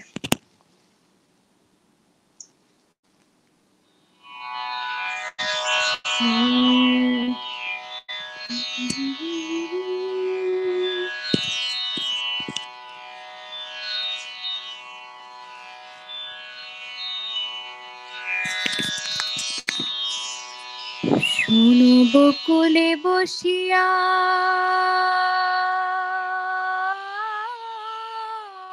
গাহে ও সখী বিরহিণী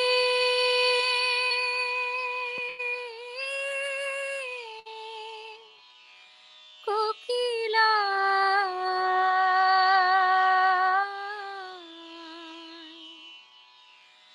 ঘরে অভাগীর মন যায় না রাখা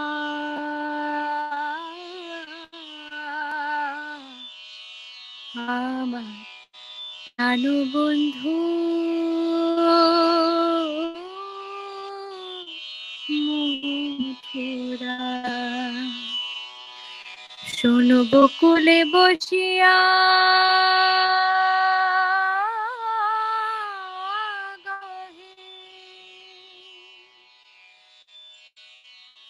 বড় উতলা কইরাছে প্রাণে বড় উতলা কইরাছে প্রাণে ও গো সখী তোরা কাছে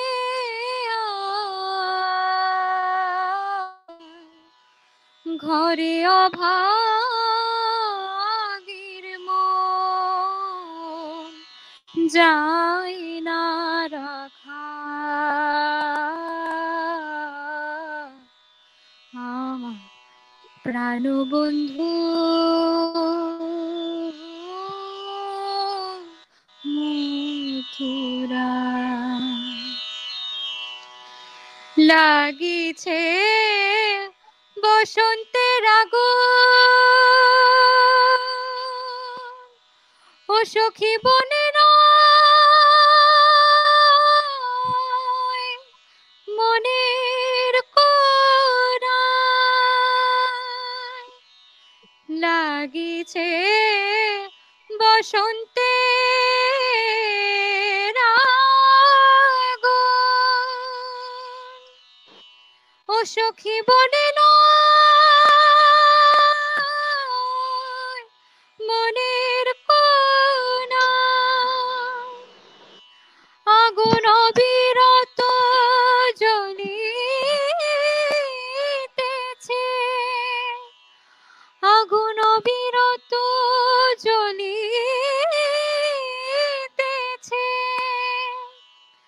দীনরাম কানাইয়ে সর্বগা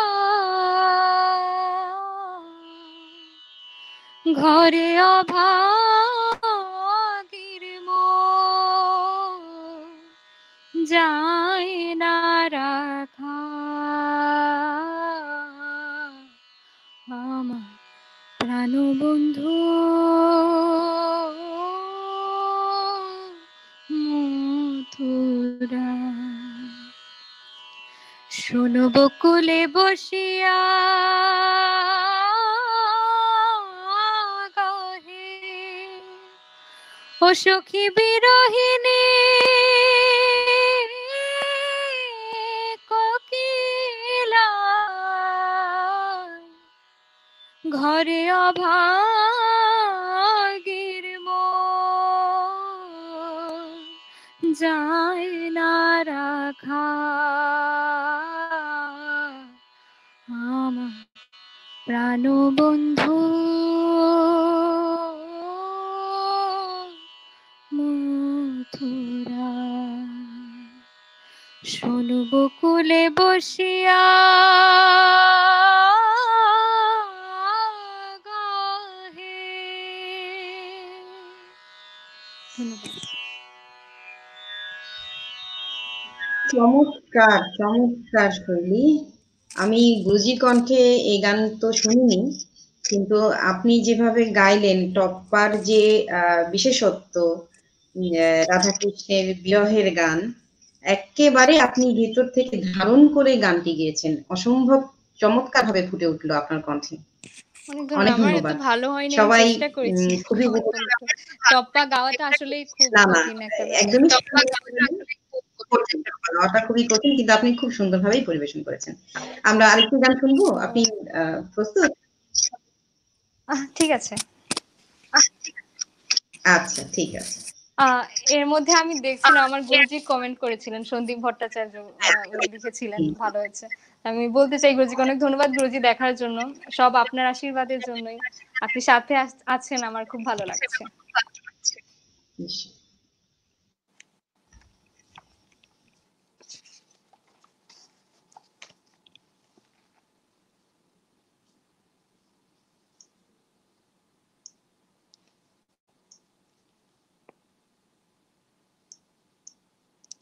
এবার আমি আমার ঠাম্মার লেখা এবং সুর করা একটি গান করব। আমার ঠাম্মাও মানে অনেকগুলো গান লিখেছেন, প্রায় 250-র মতো গান হবে বোধহয়। তো ওনার একটা বইও বের হয়েছে, আমি একটু দেখিয়ে নিই এর মধ্যে। এই যে সুবর্ণগীতি, এই বইটি গত বই মেলাতেই বের হয়েছিল। তো তা ওনারই একটি গান আমি করার চেষ্টা করছি এবার।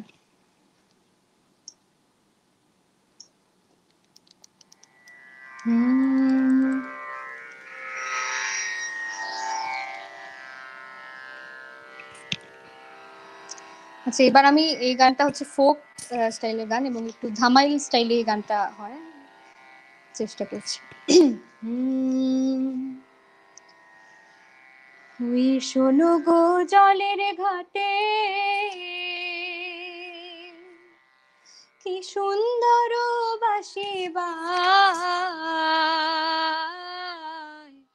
মোহন মোহিত সুরে রাধা রাধা গায়, মোহন মোহিত সুরে রাধা রাধা গায়। এগো বারণ করিলে তারে, এগো বারণ করিলে তারে, বিনাইয়া বিনাইয়া গায়, মন মোহিত সুরে রাধা রাধা গায়, মোহন মোহিত সুরে রাধা রাধা গায়। কি জাদু তার বাঁশির গানে, উচাটন সদায় প্রাণে গো, কি জাদু তার বাঁশির গানে, উচাটন সদায় প্রাণে গো। এগো বাঁশিতে ভরিয়া মধু, এগো বাঁশিতে ভরিয়া মধু, কুলবধূর কুল মাজায়, মোহন মোহিত সুরে রাধা রাধা গায়, মোহন মোহিত সুরে রাধা রাধা গায়। যাইতে যমুনার জলে কালা বৈশা থাকে কদম তলে গো, যাইতে যমুনার জলে কালা বৈশা থাকে কদম তলে গো। এগো পড়িলে তার রূপের জালে, এগো পড়িলে তার রূপের জালে, গৃহে যাওয়া বিষম দায়, মোহন মোহিত সুরে রাধা রাধা গায়, মোহন মোহিত সুরে রাধা রাধা গায়। কর্ণে শুনি রাধা রাধা গায়, রূপ নাহি তার দেখা যায় গো। কর্ণে শুনি রাধা রাধা গায়, রূপ নাহি তার দেখা যায় গো। এগো রূপে রসে দেখাসি, এগো রূপে রসে দেখাসি, চলো গো সখী যমুনায়, মোহন মোহিত সুরে রাধা রাধা গায়, মোহন মোহিত সুরে রাধা রাধা গায়। সুবর্ণয় কয় গো রাধে, পৈর না তার প্রেমের ফাঁদে গো। সুবর্ণয় কয় গো রাধে, পৈর না তার প্রেমের ফাঁদে গো। এগো ভালোবেসে ডাকলে তারে, গো ভালোবেসে ডাকলে তারে, ঘরে বসে পাওয়া যায়। মোহন মোহিত সুরে রাধা রাধা গায়, মোহন মোহিত সুরে রাধা রাধা গায়। ওই শোনো গো জলের ঘাটে, কি সুন্দর বাঁশি বায়, মোহন মোহিত সুরে রাধা রাধা গায়, মোহন মোহিত সুরে রাধা রাধা গায়, মোহন মোহিত সুরে রাধা রাধা গায়। ধন্যবাদ।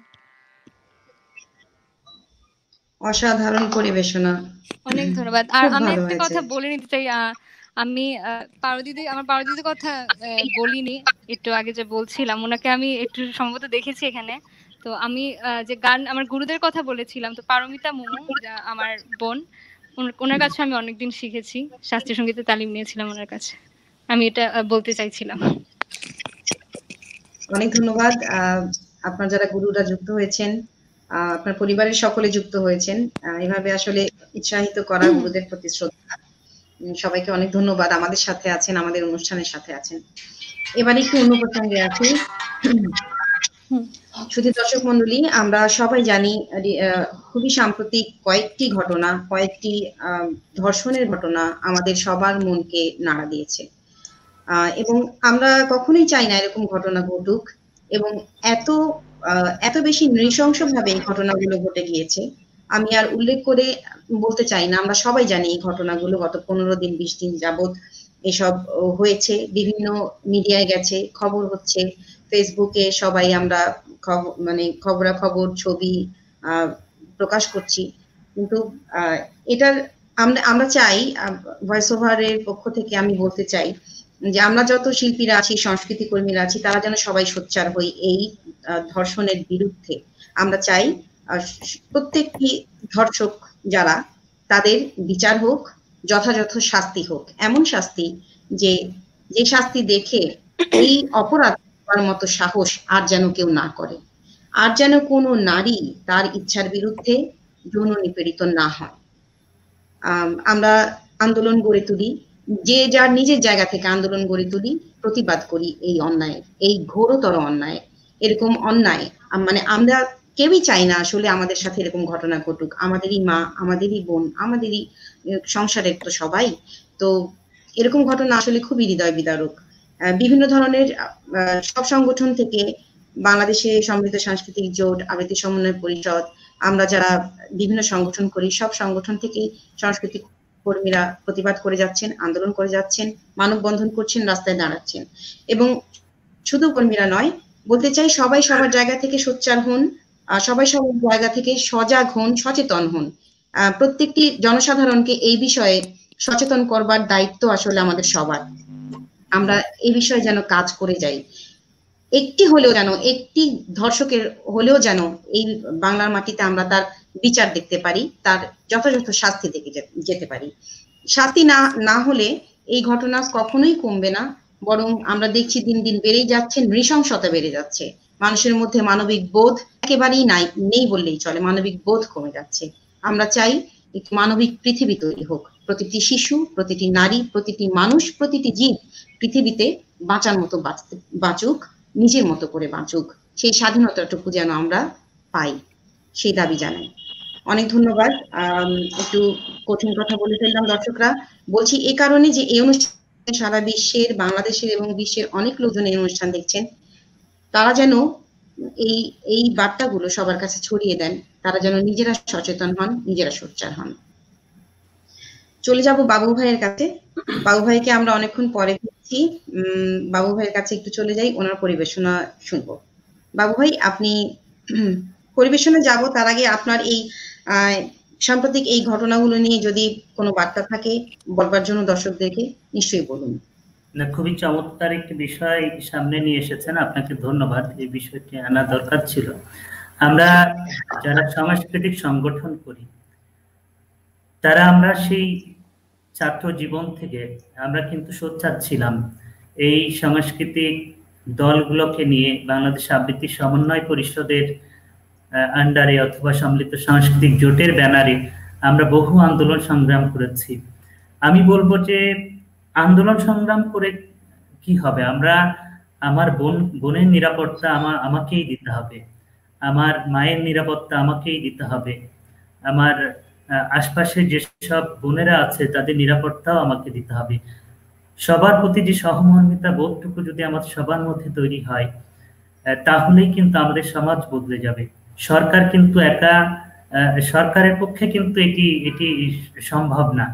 আমরা হয়তো প্রতিরোধ করতে পারবো, এটিকে আইনের আওতায় নিয়ে আসতে পারবো, কিন্তু আমাদের মধ্যে যে মানবিক গুণাবলী, এটির যে বিকাশ ঘটাতেই হবে আমাদের সমাজ ব্যবস্থায়, না হলে কিন্তু এটি ঘটতে থাকবে। আমি আশা করি ভবিষ্যতে কোনো ফোর্সফুলি না, খুব নারীর প্রতি যে মমত্ব বোধ, এই জিনিসটা যদি আমাদের তৈরি হয়, তাহলে আমার মনে হয় যে এই ধর্ষণ কমে যাবে। কারণ আমি অ্যাজ এ পুলিশ অফিসার, আমাদের কিন্তু প্রচুর নারী নির্যাতনের উপর কেস হ্যান্ডেল করতে হয়। এর মধ্যে রেপ আছে, অনেক রেপ মামলা হ্যান্ডেল করতে হয়।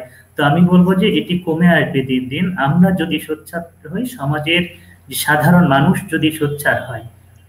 তো আমি আর কথা বাড়াবো না, আমি কবিতায় চলে যাব। আমি যেহেতু দেরি করে ঢুকতে পেরেছি, আমি এ পর্যায়ে শুভদাস গুপ্তের বাসী কবিতাটি পড়তে চাই। হয়তো আরেকটি পড়ার সুযোগ পাবো আমি, তারপরে হয়তো আবার কথা বলবো। আবৃত্তি করছি এই শুভদাস গুপ্তের বাসী কবিতাটি।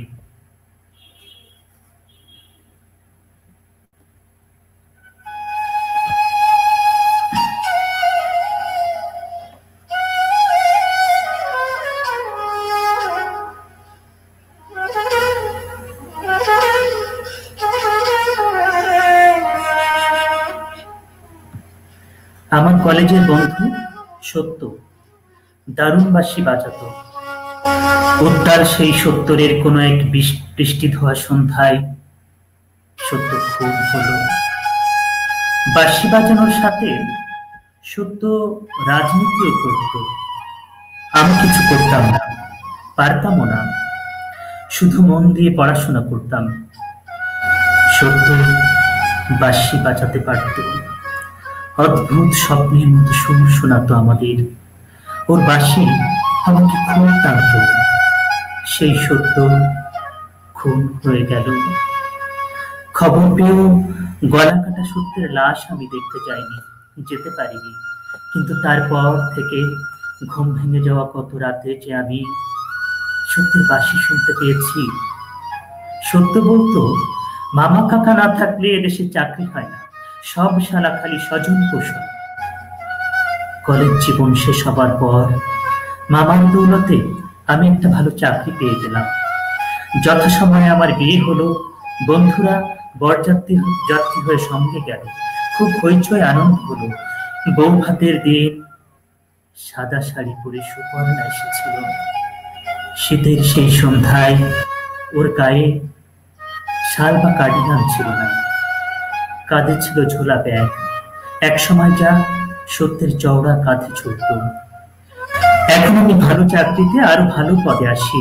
নিজের বাড়ি হয়েছে, গাড়িও কিনেছি, সত্যের রাজনীতির বন্ধু যারা, তাদের অনেক পরে দেখেছি দিব্যি প্রতিষ্ঠিত হয়েছে, তাদের পতাকা রং লেগেছে তাদের গালে।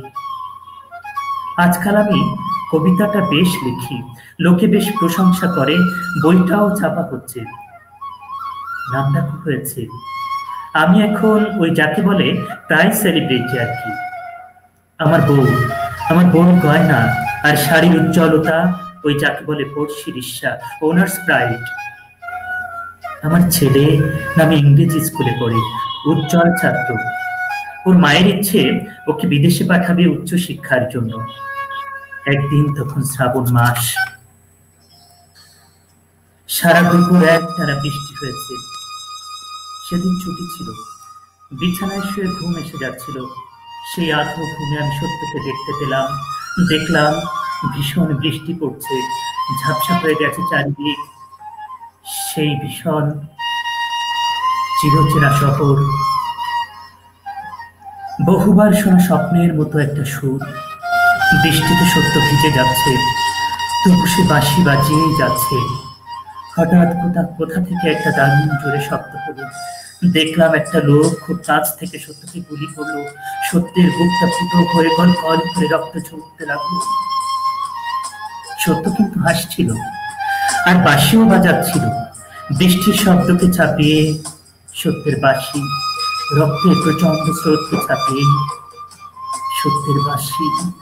আমার ঘুম ভেঙে গেল। কিন্তু কি আশ্চর্য, কে বাজাচ্ছে বাঁশি? ওই তো স্পষ্ট শুনতে পাচ্ছি। কে কে কে বাজাচ্ছে বাঁশি? আমি চিৎকার করে উঠলাম, ছুটে এসে ঘরে ঢুকলাম। আমার স্ত্রী, এ কি অমন চেঁচাচ্ছ কেন? কে বাজালো বাঁশি? কি আবার? আমাদের বোবান। বোবান আমার ছেলে। আমার মাথা হাতে রক্ত চড়ে গেল। বলল, না, বাঁশি বাজাবে না, ওকে বারণ করো, ওকে বারণ করো। বলতে বলতে আমি কেমন খেপে উঠলাম। তখন বোবান এসে সামনে দাঁড়িয়েছে, ওর হাতে বাঁশি। অবাক হয়েও আমাকে দেখছে। আমি ঝরঝর করে কেঁদে ফেললাম। ছেলের হাত দুটো ধরে বললাম, না বাবা, বাঁশি বাজাস না, তুই সেতার শেখ, সরব শেখ, বাঁশি নয়। বাঁশি বাজালে এদেশে তার গলা কেটে নেওয়া হয়। বলতে বলতে আমার গলার স্বর কান্নায় বুঝে এলো। আমার একমাত্র সন্তান অবাক হয়ে আমার দিকে চেয়ে রইল, তার চোখে সংজ্ঞাহীন প্রশ্ন। ধন্যবাদ। বাহ, চমৎকার লাগলো। বাঁশির সুরের সাথে বাবু ভাই আপনার কবিতা আবৃত্তি অসাধারণ। বাবু ভাই, আরেকটি কবিতা শুনবো। এখনই একবারে না শেষে শোনাবো? আচ্ছা, ওকে। আমি কি না, ঠিক আছে, আপনি পারবো? যদি একটু সময় নিতে চান তাহলে আমরা সময়, হ্যাঁ, একটা হয়তো বা আমরা নিতে পারবো। ওকে, আচ্ছা, আপনি শেষে আমি তাহলে আপনি একটু পরেই পড়ুন, আমরা তানিয়াপুর কবিতা শুনে আসি। ঠিক আছে, আমরা তানিয়াপুর কাছে একটু যাই। আচ্ছা, আমি যে কবিতাটা এখন পড়ার জন্য ঠিক করেছি সেটা খুব কমন, অনেকেই সেই কবিতাটা পড়েন। আমার মনে হয় যে কবিতা পড়তে শুরু করা মানুষটাও প্রথম থেকে এই কবিতাটাই বাছাই করে নেন পড়ার জন্য। আমি জানি না কেমন লাগবে, আমি পড়ছি। পূর্ণেন্দু পুত্রীর সেই গল্পটা। আমার সেই গল্পটা এখনো শেষ হয়নি। শোনো, পাহাড়টা আগেই বলেছি ভালোবেসেছিল মেঘকে, আর মেঘ কিভাবে শুকনো খটখটে পাহাড়টাকে বানিয়ে তুলেছিল ২৬ বছরের ছোকরা, সে তো আগেই শুনেছ। সেদিন ছিল পাহাড়টার জন্মদিন। পাহাড় মেঘকে বললে, আজ তুমি লাল শাড়ি পরে আসবে। মেঘ পাহাড়কে বললে, আজ তোমাকে স্নান করিয়ে দেব চন্দন জলে। ভালোবাসলে নারীরা হয়ে যায় নরম নদী, পুরুষেরা জ্বলন্ত কাঠ। সেইভাবে মেঘ ছিল পাহাড়ের আলিঙ্গনের আগুনে, পাহাড় ছিল মেঘের ঢেউ জলে। হঠাৎ আকাশ জুড়ে বেজে উঠল ঝড়ের জগঝম্প। ঝাঁকড়া চুল উড়িয়ে ছিনতাইয়ের ভঙ্গিতে ছুটে এলো এক ঝাঁক হাওয়া, মেঘের আঁচলে টান মেরে বললে, ওঠ ছুরি, তোর বিয়ে। এখনো শেষ হয়নি গল্পটা। বজ্রের সঙ্গে মেঘের বিয়েটা হয়ে গেল ঠিকই, কিন্তু মেঘকে সে কোনোদিনই ভুলতে পারল না। বিশ্বাস না হয় তো চিরে দেখতে পারো, পাহাড়টার হাড় পাঁজর, ভেতরে থুই থুই করছে শত ঝর্ণার জল। ধন্যবাদ। বাহ, খুব ভালো লাগলো। হ্যাঁ, গল্পটা অনেক কবিতাটা অনেক পরিচিত, অনেকেই পড়েন, কিন্তু প্রতিবারই ভালো লাগে। আপনার কণ্ঠ খুব ভালো লাগলো তানি আপু। আমরা কিছু ধন্যবাদ। বার্তা যে অনেকক্ষণ ধরে দর্শকরা রয়েছেন, অনেকক্ষণ ধরে আমরা কথা বলছি, দর্শকরাও অনেক কথা বলছেন, আমরা একটু সেগুলো শুনে নেই। আমি একটু আসি। আবুল হোসেন বলছেন, বাবু সহ সকলকে ধন্যবাদ। অনেক ধন্যবাদ ভাইয়া, সাথে থাকবেন। লাবণ্য লিপি বলছেন, লাবণ্য শিল্পানো, ধন্যবাদ শিল্পী দিয়ে আপনাকে, সাথে থাকুন। এরপরে রাহেলা খাতুন বলছেন, তানি অসাধারণ। এরপরে আসছি আফরিন কেয়া বলছেন, অসাধারণ আয়োজন, অনেক ধন্যবাদ, ভয়েস ওভারের সাথে থাকুন। মজিরুল ইসলাম বলছেন, ফারজানা তানি কি যে ভালো। হ্যাঁ, খুবই ভালো, প্রত্যেকটি কবিতা আজকে খুব সুন্দর নির্বাচন হয়েছে, খুব সুন্দর আবৃত্তি হয়েছে। স্বপ্না দাস বলছেন, বাবু ভাইয়ের কবিতা শুনতে চাই। হ্যাঁ, বাবু ভাইকে একটু দেরিতে পেয়েছি, কিন্তু শুনছি আমরা। কেয়া মৃধা বলছেন, শুভকামনা ও ভালোবাসা সবার জন্য, অনেক ধন্যবাদ। তসলিমা শিমু বলছেন, তসলিমা নাসরিনের লেখা ব্যক্তিগতভাবে আমারও খুব পছন্দ। অনায়াসে সত্যি বলার সাহস সবার থাকে না, যা মনে তা লেখায় তসলিমা নাসরিনের। একেবারেই তাই তসলিমা শিমু, আপনার মতামতের জন্য অনেক ধন্যবাদ। ফরিদা মাহমুদ শাহিন বলছেন, অসাধারণ বান্ধবী, শুভকামনা রইল ফারজানা তানি, তানি আপুকে বলেছেন। শাহানা তানিয়া বলেছেন, বাহ, দারুণ আবৃত্তি বাবু ভাই, চমৎকার। স্বপ্না দাস আবার বলছেন, বাবু ভাই চির বসন্তের মানুষ। হ্যাঁ, আমরা চাই চির বসন্ত নিয়েই আমরা থাকি, বাবু ভাইও চির বসন্তের মধ্যেই থাকুক। এরপরে মৃন্ময় পাত্র বলছেন, ম্যাপ রেডিও বাংলা পরিবারের পক্ষ থেকে অনেক অনেক শুভেচ্ছা ও অভিনন্দন জানাই শিল্পী বন্ধুদের। জয় হোক বাংলা ভাষা, সাহিত্য ও আবৃত্তি চর্চার, জয় হোক বাংলা সংস্কৃতি, সঙ্গীত ও নাট্য চর্চার।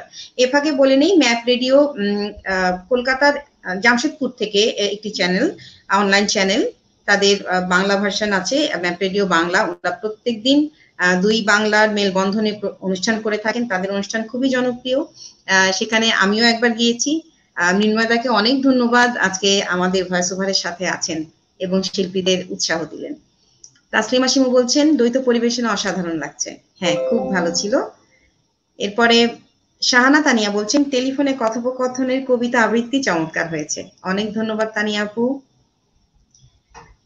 আমি বলেছি, রাহা কি গান রচনা করেছেন গুরুজি। একেবারে তাই, গুরুজির গানটি চমৎকার গাইলেন শিল্পী গাইলেন খুব চমৎকার। গুরুজির যে টপ্পাটি শৈলী করেছিলেন, সুকন্যা শৈলী খুব ভালো লাগছে বলছেন অর্ঘ্য সারথী শিকদার, অনেক ধন্যবাদ আমাদের। ধন্যবাদ। স্বপ্না দাস আবার বলছেন, গানের যেমন কথা তেমন সুর তেমন গায়কী, একেবারেই তাই। অনেক ধন্যবাদ, দর্শকরা এতক্ষণ ধরে অনেক আমাদের ধন্যবাদ। আছে। আচ্ছা, শৈলীর গুরুজি, নমস্কার আপনাকে, সন্দীপ ভট্টাচার্য গুরুজি, আপনাকে অনেক ধন্যবাদ, খুব ভালো গান হচ্ছে, শৈলীকে বলেছেন আমাদের সাথে থাকার জন্য, শৈলীকে অনেক ধন্যবাদ গুরুজি। করবার জন্য। শামসুদ্দোহা বলছেন, সকলের জন্য ধন্যবাদ। দোহা ভাই, আপনাকে অনেক ধন্যবাদ। আব্দুল আহাদ সমাজপতি বলছেন, শামসুজ্জামান বাবু ভাইয়ের কাছ থেকে অনুপ্রেরণামূলক কবিতা শুনতে চাই। আচ্ছা, স্বজন চক্রবর্তী স্বজন বলছেন, অসাধারণ শৈলী, অনেক Thank you, ধন্যবাদ। sir. দর্শকরা বাকি সময়টুকু আমাদের সাথে থাকুন, আমরা অনুষ্ঠানের প্রায় শেষ পর্যায়ে চলে এসেছি, আর একটি করে পরিবেশনা হয়তো আমরা শুনতে পাবো, আর এরপরে আমরা গানে চলে যাব। আরেকটি মতামত পড়ে নেই। রকম রেহান বলছেন, দৃষ্টান্তমূলক বিচার চাই, একদমই তাই, ধর্ষকের দৃষ্টান্তমূলক বিচার চাই, শাস্তি আমরা দেখতে চাই। কাবেরী দাস বলছেন, মনোমুগ্ধকর সঞ্চালনা, প্রাণ ভরে আবৃত্তি ও সঙ্গীত উপভোগ করছি। মজিরুল ইসলাম বলছেন, আন্দোলন চলুক, সরকার ব্যবস্থা নিক, আমাদেরকে সামাজিক আন্দোলন গড়ে তুলতে হবে, আসুন আমরা ওদেরকে, শব্দটা বুঝে নিন, আচ্ছা, আমরা ওদেরকে সামাজিকভাবে বয়কট করি, সে যেই হোক, আমার ভাই, আমার সন্তান কিংবা অন্য নিকটজন। একদমই তাই, আমরা সামাজিকভাবে প্রত্যেকটি ধর্ষককে বয়কট করি। কারণ তারা যেরকম আমাদের ভাই, আমাদের সন্তান, এটা ঠিক, প্রত্যেকটি মেয়ে কিন্তু আমাদেরই মেয়ে, আমাদেরই ঘরের মেয়ে। আমরা প্রত্যেকটি ধর্ষককে মানে আমি বারবার এই শব্দটি উচ্চারণ করছি, কারণ এই শব্দটা আসলে যে একটা ঘৃণার শব্দ, এই কাজটি যে মানে ঘোরতর অন্যায়ের কাজ, একেবারেই এতে কোনো মানে কোনো ভাবেই এটা চিন্তা করা যায় না। এরকম একটি মানে বিশ্রী নোংরা কাজ, এটা যেন আমরা আর কেউ না করি। আমাদের ভাইদেরকে, আমাদের ছেলেদেরকে আমরা যেন সেইভাবে সুশিক্ষিত করে গড়ে তুলি। অনেক ধন্যবাদ দর্শক বন্ধুরা যার সাথে আছেন। আমরা এবার একটু গান শুনবো, শৈলীর কাছে যাব। ধন্যবাদ। এটা কি আমার শেষ গান নাকি আরেকটা হবে? না, আমরা আরেকটি গান শুনবো। এই গানের পরে আমরা আরেকটি গান দিয়ে আপনার শেষ করব। হ্যাঁ, এবারে একটি গান শুনি এবং শেষে আরেকটি গান শুনবো। আচ্ছা, ঠিক আছে। আর আমি আরো কিছু কথা বলতে চাই। আপনি যখন ধর্ষণের বিষয়ে কথাগুলো বলছিলেন যে কোনো কথা থাকলে বলতে, তো আমার অবশ্যই খুবই ভালো লাগছে যে এরকম একটা অনুষ্ঠানে আমি উপস্থিত থাকতে পারছি। এখানে আমরা যেরকম সংস্কৃতি চর্চা করছি, তার পাশাপাশি আমরা এই প্রতিবাদমূলক কথাগুলো বলতে পারছি। আমার এই বিষয়ে আমার কথা যেটা থাকবে, আমাদের দেশে কি হয়, ছেলে মেয়েদেরকে খুব বেশি করে ডিফারেন্স করা হয়। যে একটা মেয়ে রাস্তায় বের হলো, তো মানে সে কি পড়লো, সে কিভাবে হাঁটলো, সেটা সবচেয়ে বড় কারণ হয়ে যায়। কোনো মানে একটা ছেলে তা নিয়ে কি কমেন্ট করলো, সেটা মানে ছেলেটা যে কমেন্ট করলো সেটাকে খুব একটা বড় অপরাধ বলা হয় না। তো দেখা যায় যে মেয়েটা কি পড়লো সেটাকেই সবচেয়ে বড় অপরাধ বলা হয়, যে তুমি এরকম পড়েছো যে এই জন্যই তো এরকম কমেন্ট করেছে। তার মনে হয় আমাদের দেশের মানুষদের এই চিন্তা ভাবনাটা মানে বদলানো দরকার। এটা হচ্ছে সবচেয়ে বড়, এই শিক্ষাটা নিজেদের সন্তানদের দেওয়াটা সবচেয়ে গুরুত্বপূর্ণ। যে মানে এই পার্থক্যগুলো, যে তুমি কি পড়েছো সেটা তোমার তোমার ব্যাপার, কিন্তু অন্য কেউ সেটা কমেন্ট করলো সেটা তার অপরাধ, সেটা তোমার অপরাধ না। তো এই ব্যাপারগুলো আমাদের মধ্যে গড়ে তোলা দরকার প্রত্যেকটা পরিবারে। তাহলে আমার মনে হয় যে যারা ধর্ষণ করছে তাদের যে ধরনের মেন্টালিটি গড়ে উঠছে ছোটবেলা থেকে, এই ব্যাপারগুলো ধীরে ধীরে কিছুটা হলেও বদলাবে। তো আমি এই ব্যাপারে এইভাবে ভেবে থাকি, এটা আমি বলতে চাইলাম। অনেক ধন্যবাদ আপনার মতামতের জন্য। এবার আমি আমার ঠাম্মার একটি গান গাইবো। আমার ঠাম্মার লেখা এবং সুর করা একটি গান। আমার ঠাম্মা বেশিরভাগ গানই আসলে রাধা কৃষ্ণের প্রেম বিরহ এগুলো নিয়েই লিখেছেন। তো তার মধ্যে একটি গান, আমার বন্ধু শ্যামকালিয়া, কত সুখ পাওরে বন্ধু আমারে কান্দাইয়া, এই গানটি আমি গাওয়ার চেষ্টা করছি।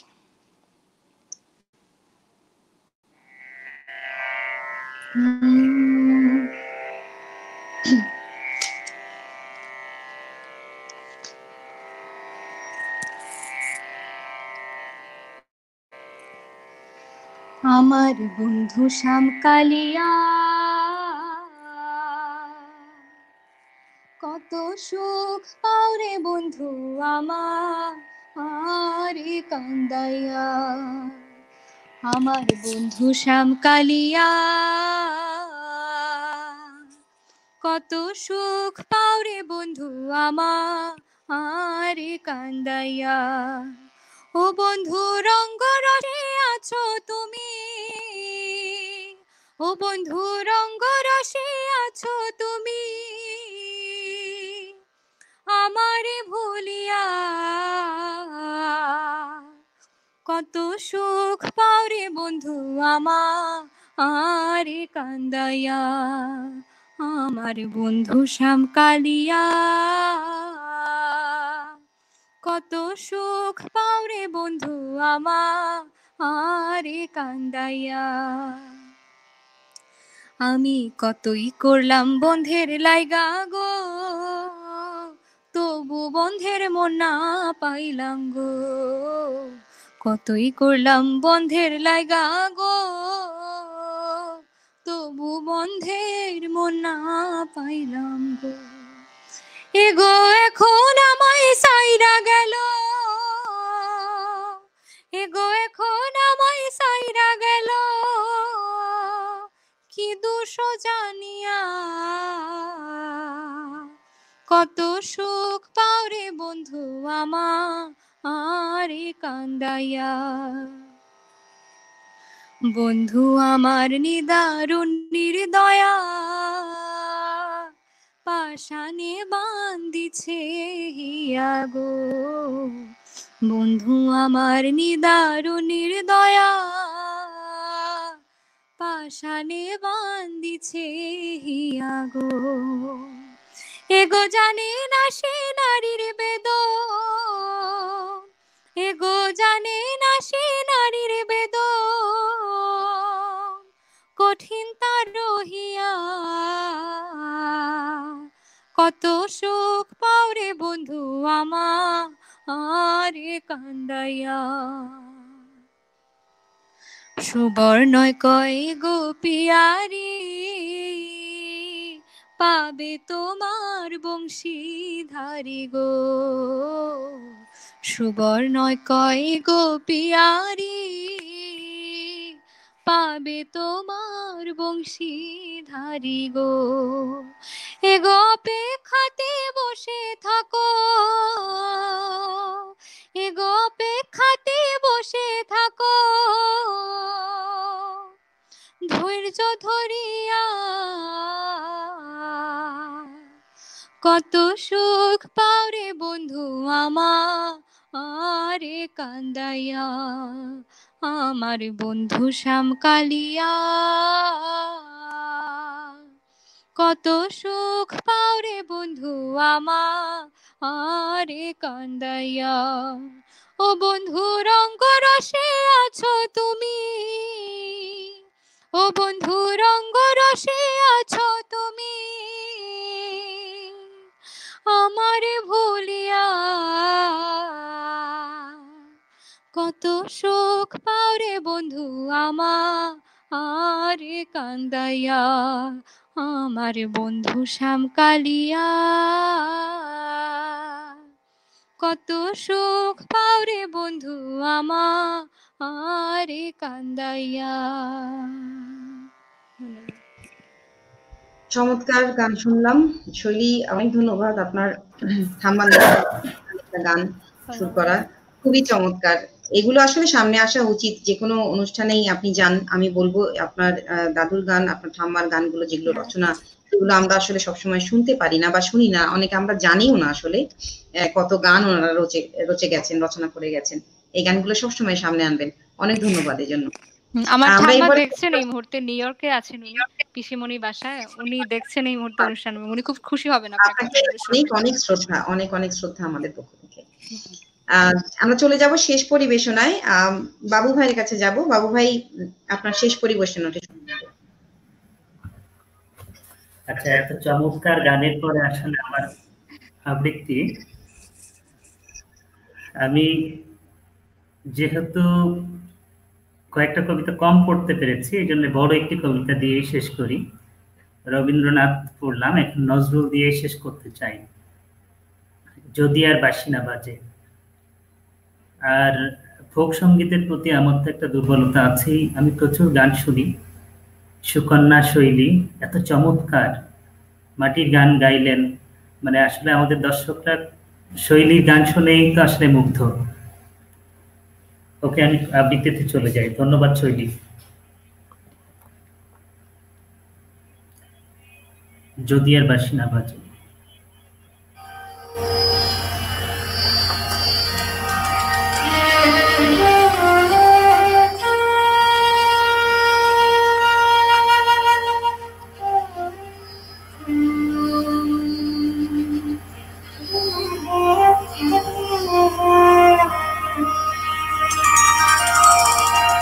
বন্ধুগণ, আপনারা যে সওগাত আজ হাতে তুলে দিলেন, আমি তা মাথায় তুলে নিলুম। আমার সকল তনুমন প্রাণ আজ বীণার মতো বেজে উঠেছে, তাতে শুধু একটি মাত্র সুর ধ্বনিত হয়েছে। আমি ধন্য হলুম, আমি ধন্য হলুম। আমার অভিনন্দিত আপনারা সেই দিনই করেছেন যেদিন আমার লেখা আপনাদের ভালো লেগেছে। বিংশ শতাব্দীর অসম্ভবের সম্ভাবনার যুগে আমি জন্মগ্রহণ করেছি। এরই অভিযান সেনা দলের তুর্যবাদকের একজন আমি। এই হোক আমার সবচেয়ে বড় পরিচয়। আমি এই দেশে, এই সমাজে জন্মেছি বলেই শুধু এই দেশেরই, এই সমাজেরই নই, আমি সকল দেশের, সকল মানুষের কবি চায় না দান, কবি চাই অঞ্জলি, কবি চাই প্রীতি, কবিতার দেবতা সুন্দরের প্রকাশ। সুন্দরকে স্বীকার করতে হয় যা সুন্দর তাই দিয়ে, সুন্দরের ধ্যান তার স্তব গানই আমার ধর্ম। তবু বলছি, আমি শুধু সুন্দরের হাতের বিনা পায়ে পদ্ম ফুলই দেখিনি, তার চোখে চোখ ভরা জলও দেখেছি। শ্মশানের পথে, গোরস্থানের পথে তাকে ক্ষুধা দীর্ণ মুক্তিতে ব্যথিত পায়ে চলে যেতে দেখেছি। যুদ্ধভূমিতে তাকে দেখেছি, কারাগারে অন্ধকূপে তাকে দেখেছি, ফাঁসির মঞ্চে তাকে দেখেছি। আমাকে বিদ্রোহী বলে খামাখা লোকের মনে ভয় ধরিয়ে দিয়েছেন কেউ কেউ। এই নিরীহ জাতটাকে আছড়ে কামড়ে তেড়ে নিয়ে বেড়ানোর ইচ্ছে আমার কোনোদিনই নেই। আমি বিদ্রোহ করেছি, বিদ্রোহের গান গেয়েছি অন্যায়ের বিরুদ্ধে, অত্যাচারের বিরুদ্ধে, যা মিথ্যা, কলুষিত, পুরাতন, পচা, সেই মিথ্যা সনাতনের বিরুদ্ধে, ধর্মের নামে ভণ্ডামিতে ও কুসংস্কারের বিরুদ্ধে। কেউ বলেন আমার বাণী জপন, কেউ বলেন কাফের, আমি বলিও দুটোর কোনোটাই নই। আমি কেবল মাত্র হিন্দু মুসলমানকে এক জায়গায় ধরে এনে হ্যান্ডশেক করাবার চেষ্টা করেছি, গালাগালিকে গলাগুলিতে পরিণত করার চেষ্টা করেছি। সে হাতে হাত মিলানো যদি হাতের চেয়েও অসফল হয়ে থাকে, তাহলে ওরা আপনি আলাদা হয়ে যাবে। আমার গাঁট ছাড়ার বাঁধন কাটতে তাদের কোনো বেগ পেতে হবে না। কেননা একজনের হাতে আছে লাঠি, আর একজনের আস্তিনে আছে ছুরি। হিন্দু মুসলমানে দিন রাত হানাহানি, জাতিতে জাতিতে বিদ্বেষ, যুদ্ধ বিগ্রহ, মানুষের জীবনে একদিকে কঠোর দারিদ্র, ঋণ অভাব, অন্যদিকে লোভী অসুরের যক্ষের ব্যাংকে কোটি কোটি টাকা পাষাণ স্তূপের মতো জমা হয়ে আছে। এই অসম্ভবের জ্ঞান দূর করতেই আমি এসেছিলাম। আমার কাব্যে, সঙ্গীতে, কর্মজীবনে অভেদ সুন্দর সাম্যকে প্রতিষ্ঠিত করেছিলাম। আমি যশ চাই না, খ্যাতি চাই না, প্রতিষ্ঠা চাই না, নেতৃত্ব চাই না। জীবন আমার যত দুঃখময় হোক, আনন্দের গান, বেদনার গান গেয়ে যাব আমি, দিয়ে যাব নিজেকে নিঃশেষ করে, সকলের মাঝে বিলিয়ে, সকলের বাঁচার মাঝে থাকবো আমি বেঁচে। এই আমার ব্রত, এই আমার সাধনা, এই আমার তপস্য। রবীন্দ্রনাথ আমাকে প্রায়ই বলতেন, দেখ উন্মাদ, তোর জীবনে শ্যালির মতো, কিটসের মতো খুব বড় একটা ট্র্যাজেডি আছে, তুই প্রস্তুত হ। জীবনের সেই ট্র্যাজেডি দেখবার জন্যে আমি কতদিন অকারণে অন্যের জীবনকে অশ্রুর বর্ষায় আচ্ছন্ন করে দেখেছি, কিন্তু আমার জীবন রয়ে গেল বিশুষ্ক মরুভূমির মতো, তপ্ত মেঘের ঊর্ধ্বে শূন্যের মতো। কেবল হাসি, কেবল গান, কেবল বিদ্রোহ। আমার বেশ মনে পড়ছে একদিন আমার জীবনের মহা অনুভূতির কথা। আমার ছেলে মারা গেছে, আমার মন তীব্র পুত্র শোকে যখন ভেঙে পড়ছে, সেই দিনে, সেই সময়ে আমার বাড়িতে হাসনাহানা ফুটেছে। আমি প্রাণ ভরে সে হাসনাহানার গন্ধ উপভোগ করেছিলাম। আমার কাব্য, আমার গান, আমার জীবনের অভিজ্ঞতার মধ্য হতে জন্ম নিয়েছে। যদি কোনোদিন আপনাদের প্রেমের প্রবল টানে আমাকে আমার একাকিত্বের পরম শূন্য থেকে অসময়ে নামতে হয়, তাহলে সেদিন আমায় মনে করবেন না আমি সেই নজরুল। সেই নজরুল অনেক দিন আগে মৃত্যুর খিড়কি দুয়ার দিয়ে পালিয়ে গেছে। মনে করবেন উন্নতের তৃষ্ণা নিয়ে যে একটি অশান্ত তরুণ এই ধারায় এসেছিল, অপূর্ণতার বেদনায় তারই বিগত আত্মা যেন স্বপ্নে আপনাদের মাঝে কেঁদে গেল। যদি আর বাঁশি না বাজে, আমি কবি বলে বলছি রে, আমি আপনাদের ভালোবাসা পেয়েছিলাম, সেই অধিকারে বলছি, আমায় আপনারা ক্ষমা করবেন, আমায় ভুলে যাবেন। বিশ্বাস করুন, আমি কবি হতে আসিনি, আমি নেতা হতে আসিনি, আমি প্রেম দিতে এসেছিলাম, প্রেম পেতে এসেছিলাম।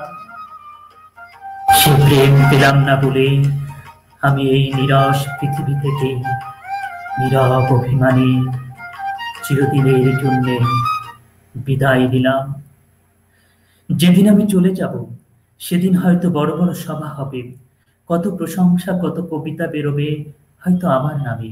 দেশপ্রেমিক, ত্যাগী, বীর, বিদ্রোহী, বিশেষণের পর বিশেষণ টেবিল ভেঙে ফেলবে থাপ্পড় মেরে, বক্তার পর বক্তা। এই অসন্ধরের শ্রদ্ধা নিবেদনের শ্রাদ্ধ দিনে বন্ধু তুমি যেন যেও না। যদি পারো চুপটি করে বসে আমার অলিখিত জীবনের কোনো একটা কথা স্মরণ করো। তোমার ঘরের আঙিনায় বা আশেপাশে যদি একটি ছড়া পায়ে পেশা ফুল পাও, সেটিকেই বুকে চেপে বলো, বন্ধু আমি তোমায় পেয়েছি। তোমাদের পানে চাহিয়া বন্ধু আর আমি জাগিব না, কোলাহল করি সারা দিনমান, কারো ধ্যান ভাঙিব না, নিশ্চল নিষ্ঠুর আপুরাণ মনে করিব একাকী, গন্ধবিধুর ধূর, গন্ধবিধুর ধূর।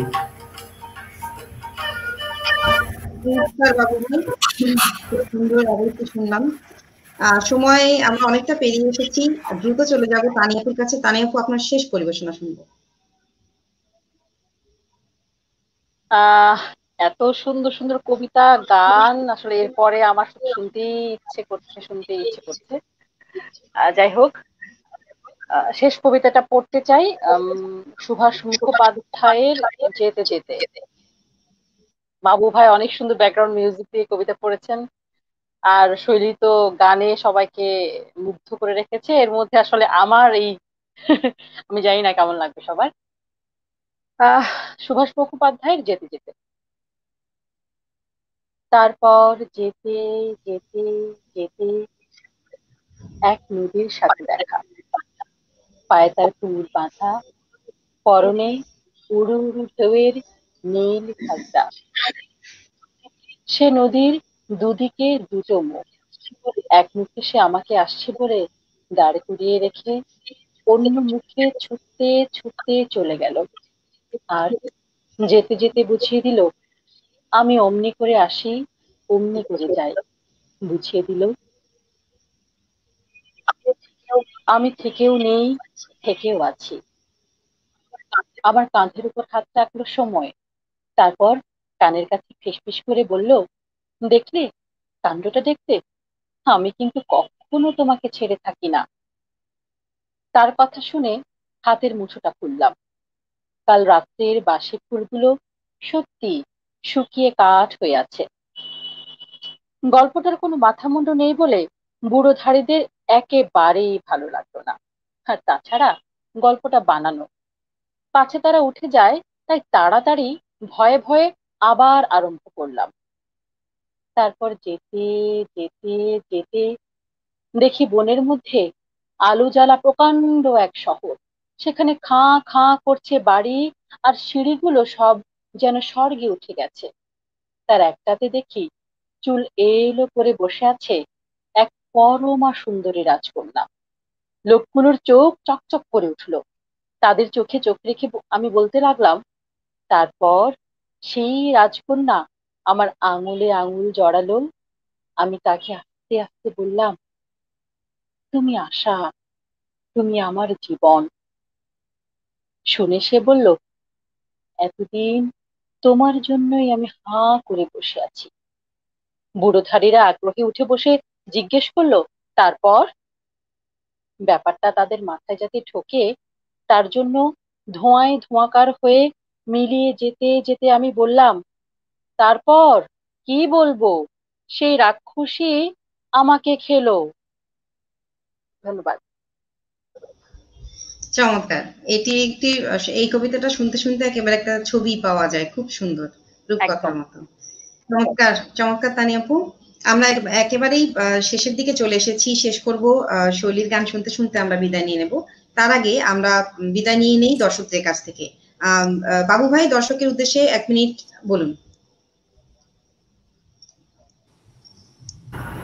হ্যাঁ, দর্শকদেরকে ধন্যবাদ যে আমাদেরকে এতক্ষণ যাবৎ শুনবার জন্য। এবং দর্শক না হলে তো আমাদের আসলে পরিবেশনায় বৃথা। এই জন্য দর্শকদেরকে প্রথমে ধন্যবাদ, কৃতজ্ঞতা জানাই। আমার সহশিল্পী যারা ছিলেন ফারজানা তানি, তার চমৎকার পরিবেশনা এবং আমার অনুপস্থিতিতে যে ধরে রেখেছে অনুষ্ঠানটা।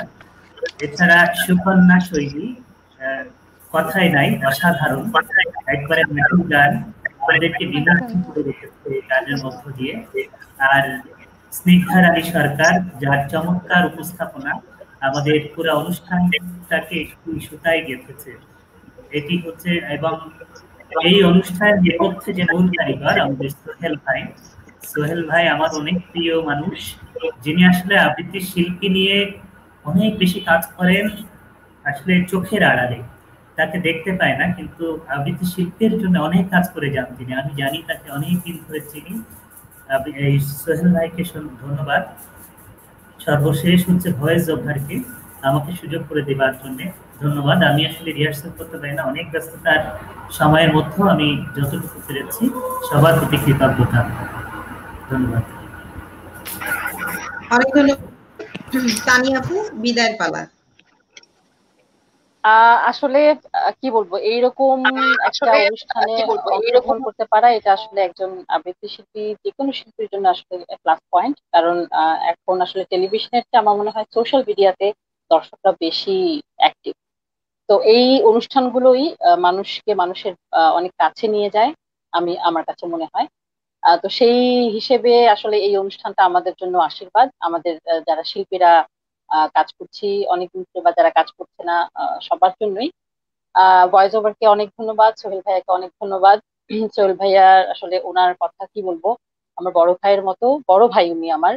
আহ যখন স্রোতে আবৃত্তি করতাম, উনি একেবারে বড় ভাইয়ের জায়গা থেকে ছোট বোন হিসেবে, স্টুডেন্ট তো ছিলাম স্রোতের, কিন্তু আসলে ওখানে স্টুডেন্ট টিচার এই বিষয়গুলো কখনোই ছিল না। সোহেল ভাইয়া আসলে সেরকম মানুষ নন।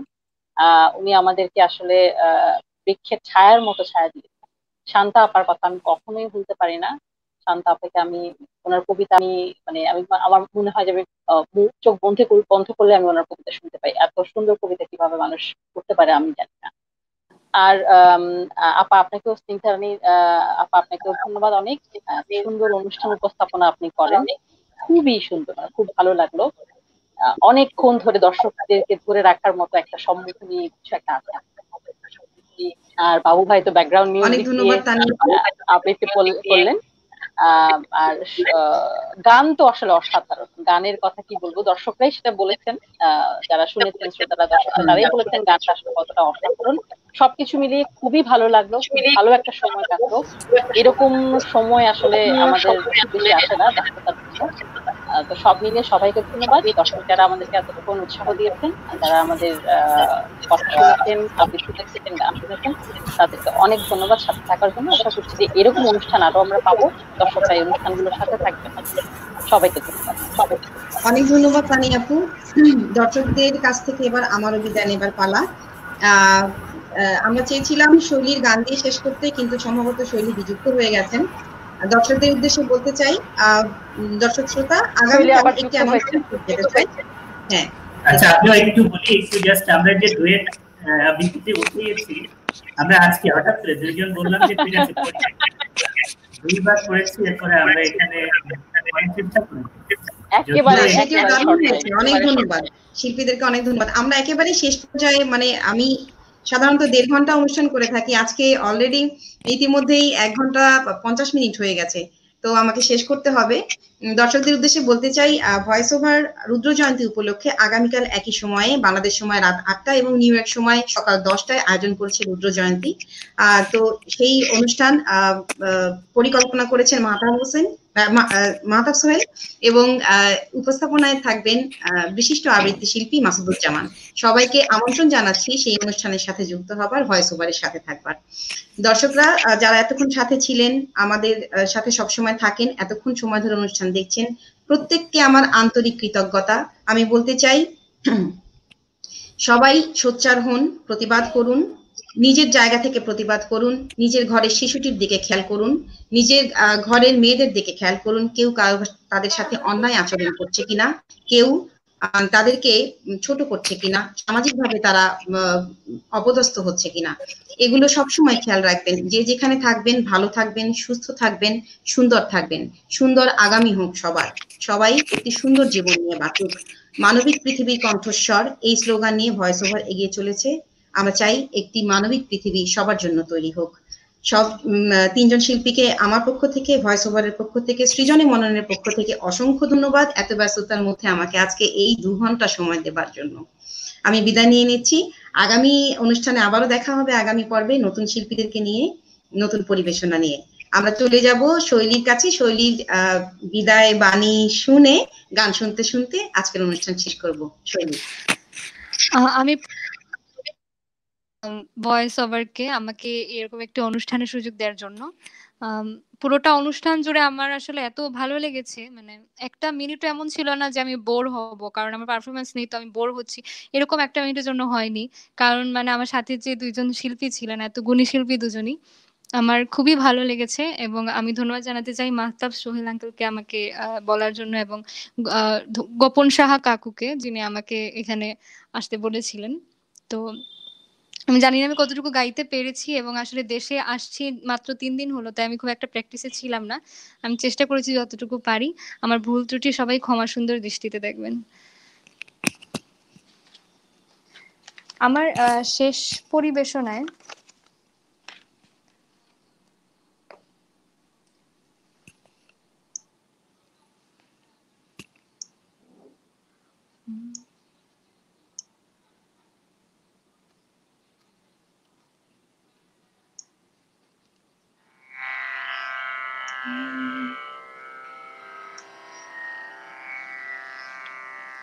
আমি একটি আধুনিক গান দিয়ে শেষ করছি। আমার শ্রদ্ধেয় শিল্পী এবং খুবই প্রিয় একজন শিল্পী হৈমন্তী শুক্লা, ওনার গাওয়া একটি গান, খুবই বিখ্যাত গান, ঠিকানা না রেখে। আমার খুবই প্রিয় একটি গান। ঠিকানা না রেখে ভালোই করেছো বন্ধু, ঠিকানা না রেখে ভালোই করেছো বন্ধু, না আসার কোনো কারণ সাজাতে হবে না তোমায়, বানানো কাহিনী শোনাতে হবে না, কথা দিয়ে না রাখা ঠিকানা না রেখে ভালোই করেছো বন্ধু। হঠাৎ খেয়ালি দিনে কাছে এসে পথ চিনে, হঠাৎ খেয়ালি দিনে কাছে এসে পথ চিনে, সুযোগ পাবে না দিয়ে যেতে আর অভিনয় উপহার, না আসার কোনো কারণ সাজাতে হবে না তোমায়, বানানো কাহিনী শোনাতে হবে না, কথা দিয়ে না রাখা ঠিকানা না রেখে ভালোই করেছো বন্ধু, তোমার হিসাবে কি ভুল রয়েছে নিজেই ধরেছো তুমি, তোমার হিসাবে কি ভুল রয়েছে নিজেই ধরেছো তুমি,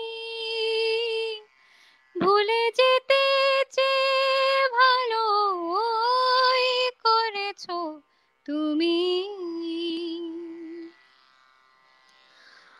আমার নিয়তি নিয়ে কোনো অভিযোগ দিয়ে,